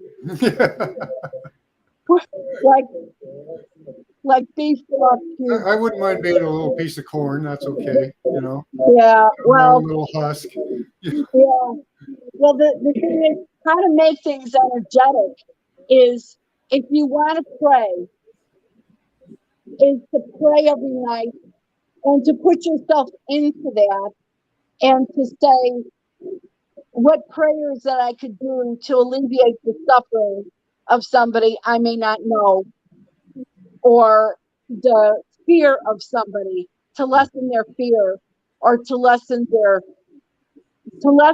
misunderstanding that would lead to a lessening of hatred in the world, that would lead to discordance, and something that would reestablish harmony. And to also, whenever you can, in the waking world, is to practice charity. The Orthodox Jews do a lot with charity, because they believe that good works, healing, and charity will lessen the suffering of the world. And we know that when we give food, or we give a warm coat to somebody, or we give, like, it's not only just a food or clothes or a thing like a TV set. It's also sometimes listening to somebody and giving up your time. Letting someone listen to a senior that just sits in the corner alone. Yep. And also someone who's sick, and talking to them through their pain. It's real charity that people used to do, and they used to give them themselves. But in today's modern world, in today's virtual world, they don't do it. And that's something that is remiss in today's world. Yeah, we don't live close enough to each other anymore. Yeah. And to give, and it makes you, it humbles you, and it gives you a better perspective when your time comes to be sick, when your time comes to be elderly. Mm-hmm. What will you have done to build the awareness of others so that they can carry on the charity and to carry on the balance, so that there is always a balance that is taught in the world for the next generation, that has to exist for the world to harmonize. Well, we're being given an opportunity right now to see what we're made of. We're going to have coming food shortages and other problems that are going to be dumped upon us. And we'll see what mankind does if we step up to the plate and help each other, or if we turn on each other and start just living a life of chaos. I don't know. I'm hoping for the latter, that we join together and become closer as a people. They claim that there's not going to be very many of us left, so we better learn to, get along and make a better world. We've got some bad people, some bad actors out there trying to make it that way and trying to make a dystopia. Hopefully, well, we can get we're going to be experiencing we're in a different energy part of space. That I think what we're doing is we're going to go through a different band of energy, and it's going to change us again as a species. And this is something that we're going to have to go through together. We're going to experience this together. So we better be aware of not just using plants, animals, our ancestors. We got to be in all this together, and we've got to work this together and play smarter, not harder. So that's how I think we're going to do this intelligently. And I think this is how our groups of ancestors that made it through the other catastrophic cycles carried the knowledge back into this cycle. Yep. And this is going to be our Ragnarok. I'm not saying it's all doom and gloom. I don't think it was all doom and gloom for them, but it was a catastrophic cycle. And I think weather-wise, there are going to be things that we haven't seen for a long, long time. Possibly, yeah. People are talking even about ice ages or pole shifts or, asteroids, meteors, and hellfire. Well, we're just going through a different energy band in space. I mean, that's all that it is. I think it's like remote viewing. I think that their energy is drawn towards a particular type of catastrophe, but there is a catastrophe. Mankind in our psychology is experiencing a catastrophe, and that could be the expression that they use. Just like remote viewing, that's the impressions coming into them of, my God, we're in such a horrible state. The poles are going to shift, or we're going to have an ice age, or not that we couldn't have a pole shift or an ice age, but it could be that it is actually the subconscious of mankind screaming out at these people and them picking up on it. I love you, I hate you, I can't help. I can help. Get away from me. That is kind of the expression of a lot of people these days. Scotty Boy says, I love you, I hate you, I can help, get away from me. Yeah, that's kind of like the push and pull you syndrome, huh? Every few weeks the energy changes. Well, yeah, the energy is being manipulated too. So there's several factors in on that. There's the energies from the stars, planets, and all that, and us. But then there's the augmented energies being sent at us through electrically and spiritually. CERN, you weren't here a few weeks ago, but we did a little remote dive on CERN and tried to augment its purpose and behavior. And it was just after we did that, the next few weeks, we saw a turnaround in many things. The Supreme Court information coming out, all kinds of good stuff started happening right after that. It wasn't that I think that we did it alone or we did something. I think it was the collective consciousness of mankind screaming out, and we were an expression of that, and at that time of that change. So I think there is a change happening.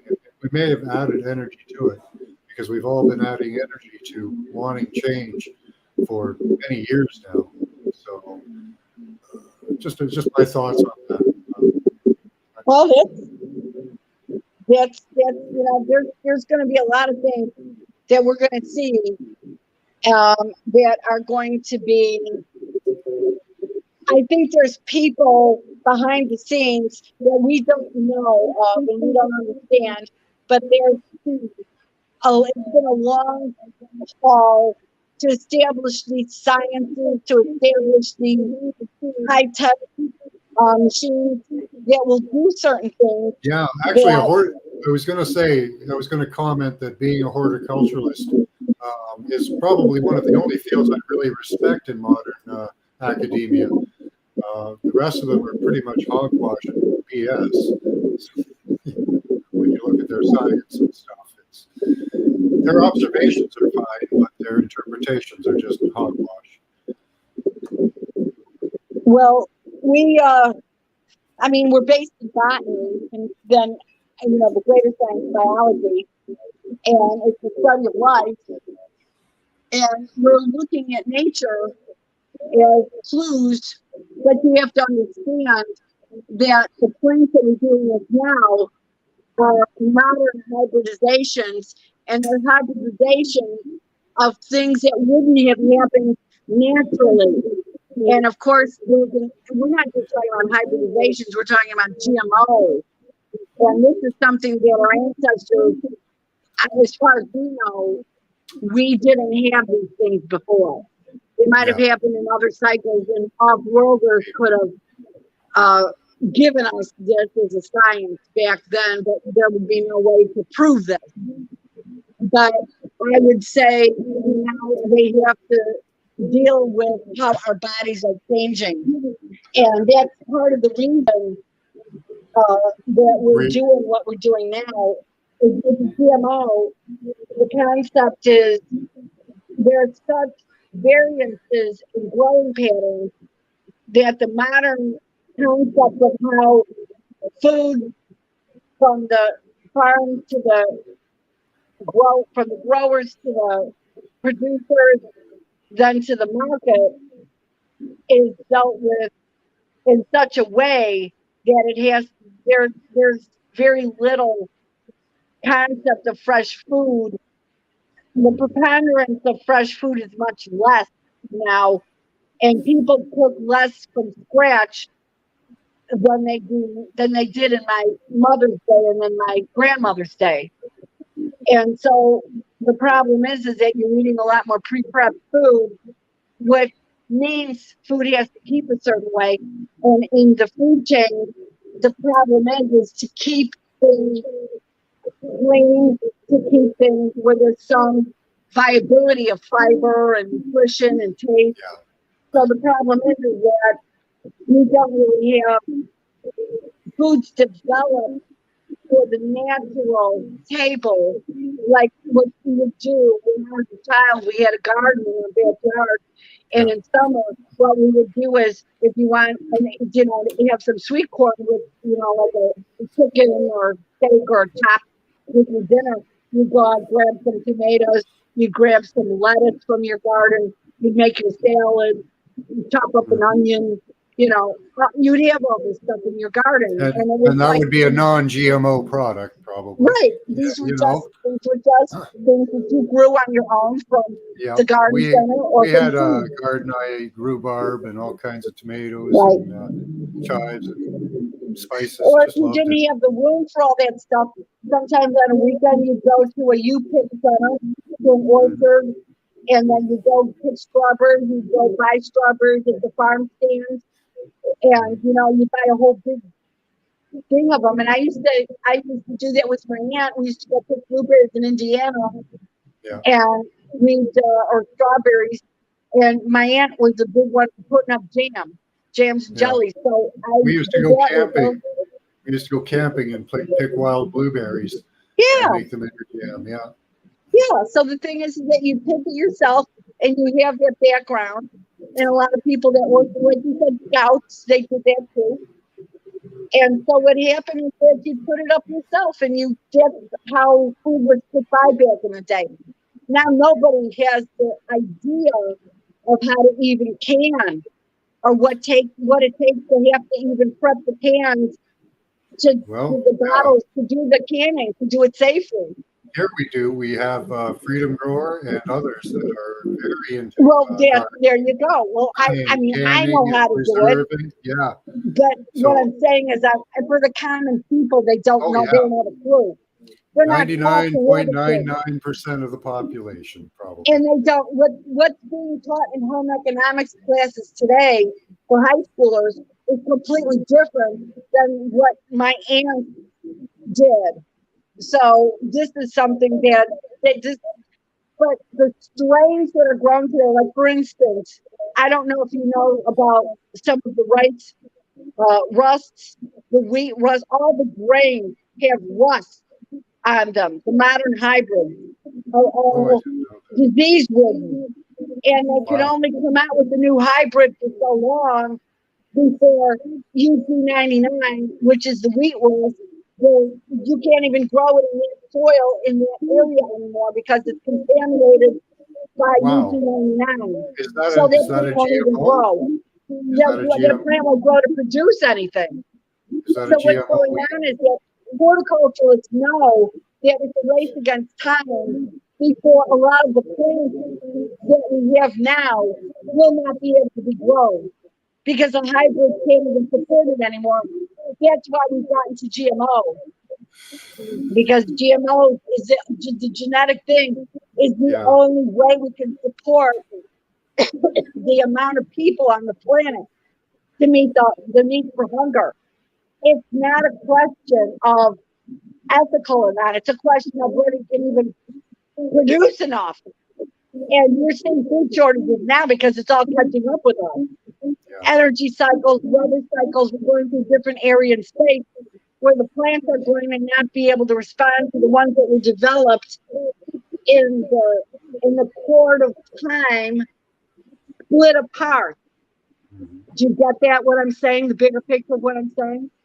Their time court of plants is broken. Yeah. The health of the plant of their plant's own court is broken. The modern farming practices that they use are wrong, really. Like, Yeah. you know, it's all wrong.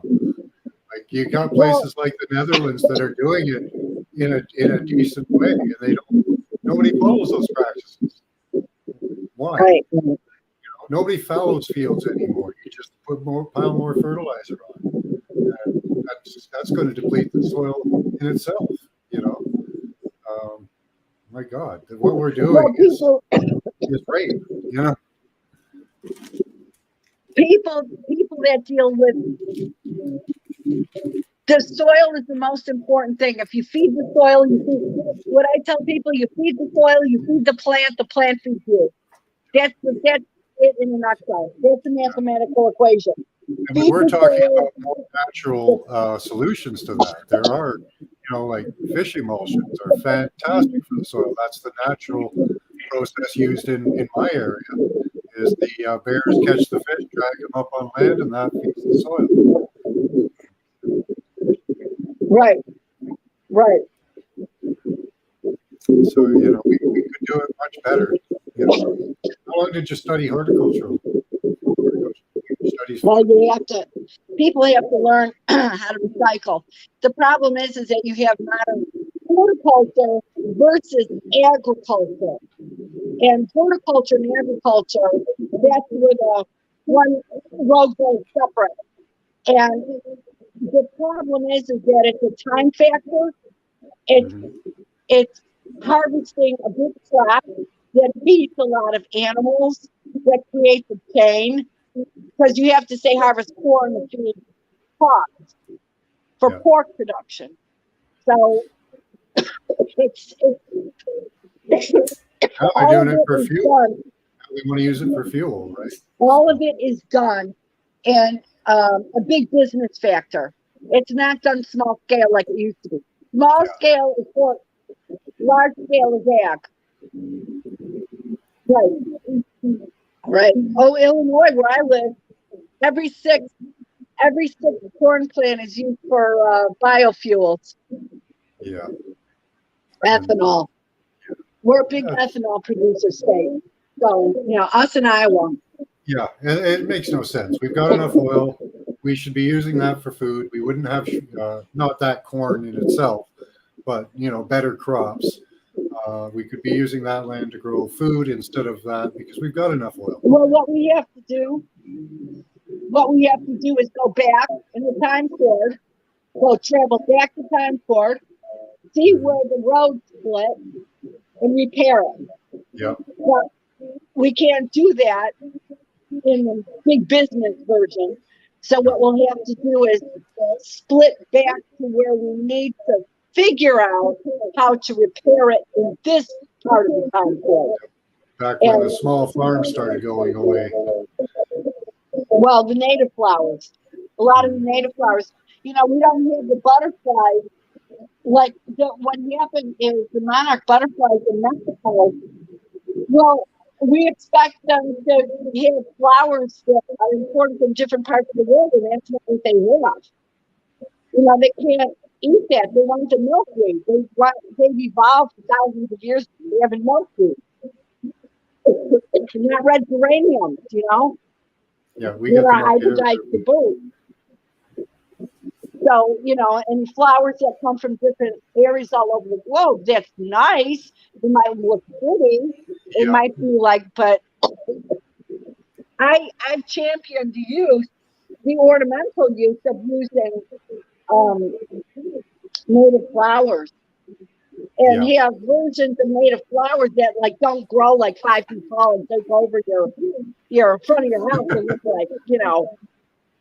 not the prettiest look for real estate. Yeah. So, excuse me, I have a cough in my throat. But anyway, any other questions from anybody or?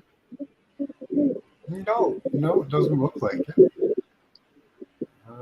Anyone got any questions? I didn't see any as we were talking. A lot of agreement and a lot of. Any horticultural questions? I'll always get them. Yeah, any horticultural questions?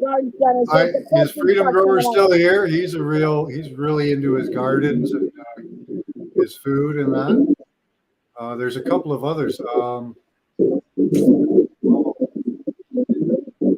Somebody else is doing their gardens. He can barely even come to I talked to shows. him a little bit last night, so he knows we're both kindred spirits. Awesome. If somebody wants to take a look at my family farm that my family had for 300 years, they were Pennsylvania Germans, and go to Rodale Farm, go to Rodale Experimental Farm, and that's in this farm in Pennsylvania. That's near Kutztown, but it's in a rural area, so it's farm. But that farm, Robert Rodale bought that from my cousin Peter. And that farm was in our family for 300 years. My family came here in 1680. That part of the family, the Siegfried. And my Siegfried, my great grandmother, 9 generations back, Magdalena, lies on that piece of land in that cemetery. My ancestors, there was a one-room schoolhouse, one of those old-fashioned schoolhouses that the school moms used to run, and they used to have all the kids in the area. They used to teach them. That's still there. There's the gift shop. Oh, nice. But we were orchardists, and we were farmers, and there were other farms too. There's another farm called Fisher Farm in Ole. Well, Bill Gates has bought up 250,000 square miles or so of land, and I think that's got its comeuppance. I think that'll be returned to the people. Well, I hope so. So because I think these industrialists and capitalists, they're going down because they've been rigging the system for years. They've been setting it up to rig it even further. Now they're setting it up for total control, and the people are waking up to it. So I don't think it's going to happen. So, there's a link to what they're doing to the ground farmers, says Isabella. So everyone check that out. Oh, okay. Well, see, Destroying the dirt. Yeah. Rodale Farm the Rodale Farm is an area where all these people can go and relearn organic farming and no-tilling methods. Oh, awesome. Yeah. It's Freedom it's a promotes school for no-till. farmers. It's an international school for farmers to Nice. learn renewal gardening techniques. Yeah, you'll have to give us a link to that. We'll just look up Rodale Farm. Rodale. Okay, let me give it a try here. Yeah, Rodale Farm. That's my family's farm.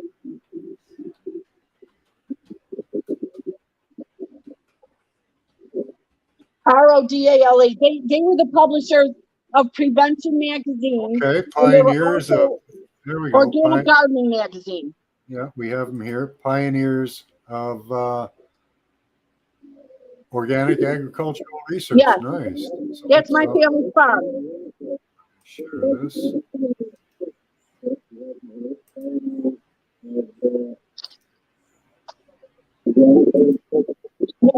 That's me. There we go. Nice. So there's an event. And I think if you get on the private part of it, or the part, you could see the farm, and you'll see the buildings that my ancestors lived in. In which section? Well, I'm not on the thing, but there's parts of it that you could see that they'll give you like a tour of the farm. Okay. And the buildings, I think, I'm not quite sure, but I'm not on the list. Okay. But you could, when you go there, just look around and you'll see, like, take a tour of the farm. And okay, we've got a large picture of an overview of the farm. That's my family's land. Okay, there you go. So all that land in view, pretty much, eh? You can see the orchards in the background there, and some crops up here, and yeah, it's all cropland. Nice. That land holds the blood of my ancestors. So your mission and vision is assisting farmers in successfully transitioning to organic, conducting research on organic farming methods and their impact, educating consumers on the benefits of organic for people and planet. Yeah, and there's a crime that they did right there.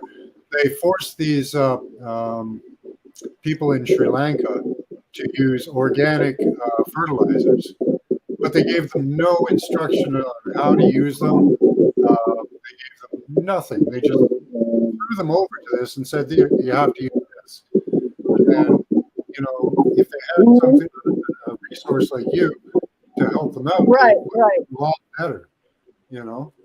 So, yeah, that's a horrible injustice they did to those people. But, you know, using organic fertilizers can work. You just have to do it properly. But without any information, they failed, and their crops were pretty much decimated. They couldn't grow anything, really.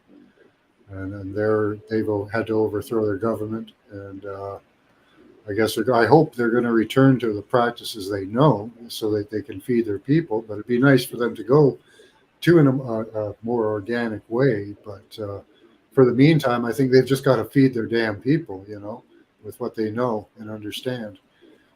But they could use like an institute like the Rodale Institute to help them make a switch over to organic. But they can't just, you know, they just threw them in there like fish into hot water, you know.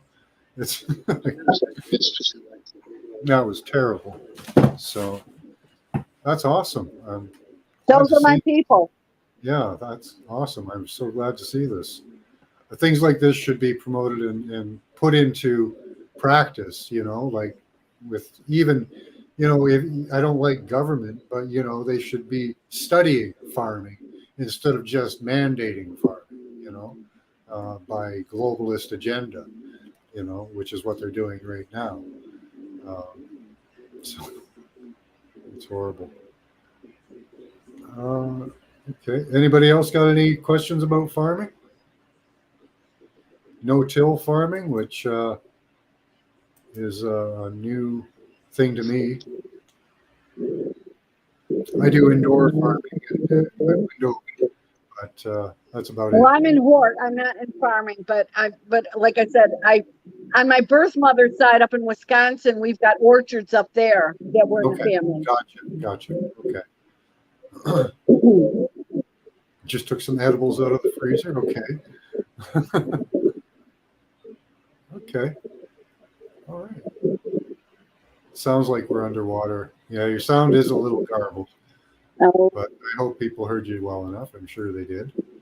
oh. Okay, guys, it's been a couple hours, and this was, it's been 2.5 hours. We've had an awesome talk. And thank you for coming by and talking Thank to us. you. This was awesome. The brancher, what is it? Brancher? I can't say that word properly. I'm probably murdering it, but brancher is a spiritual practice, very much in the line with, with a lot of the Proper. thinking of people. Proper. Broucher, okay. The Spanish So, for Harry is yeah. another option of that. Yeah, I'm very thankful for hearing about that. That was awesome. So I'm going to cut it off here. And thank you, everyone, for coming by and listening. And I hope to see you in class next time. Bye-bye.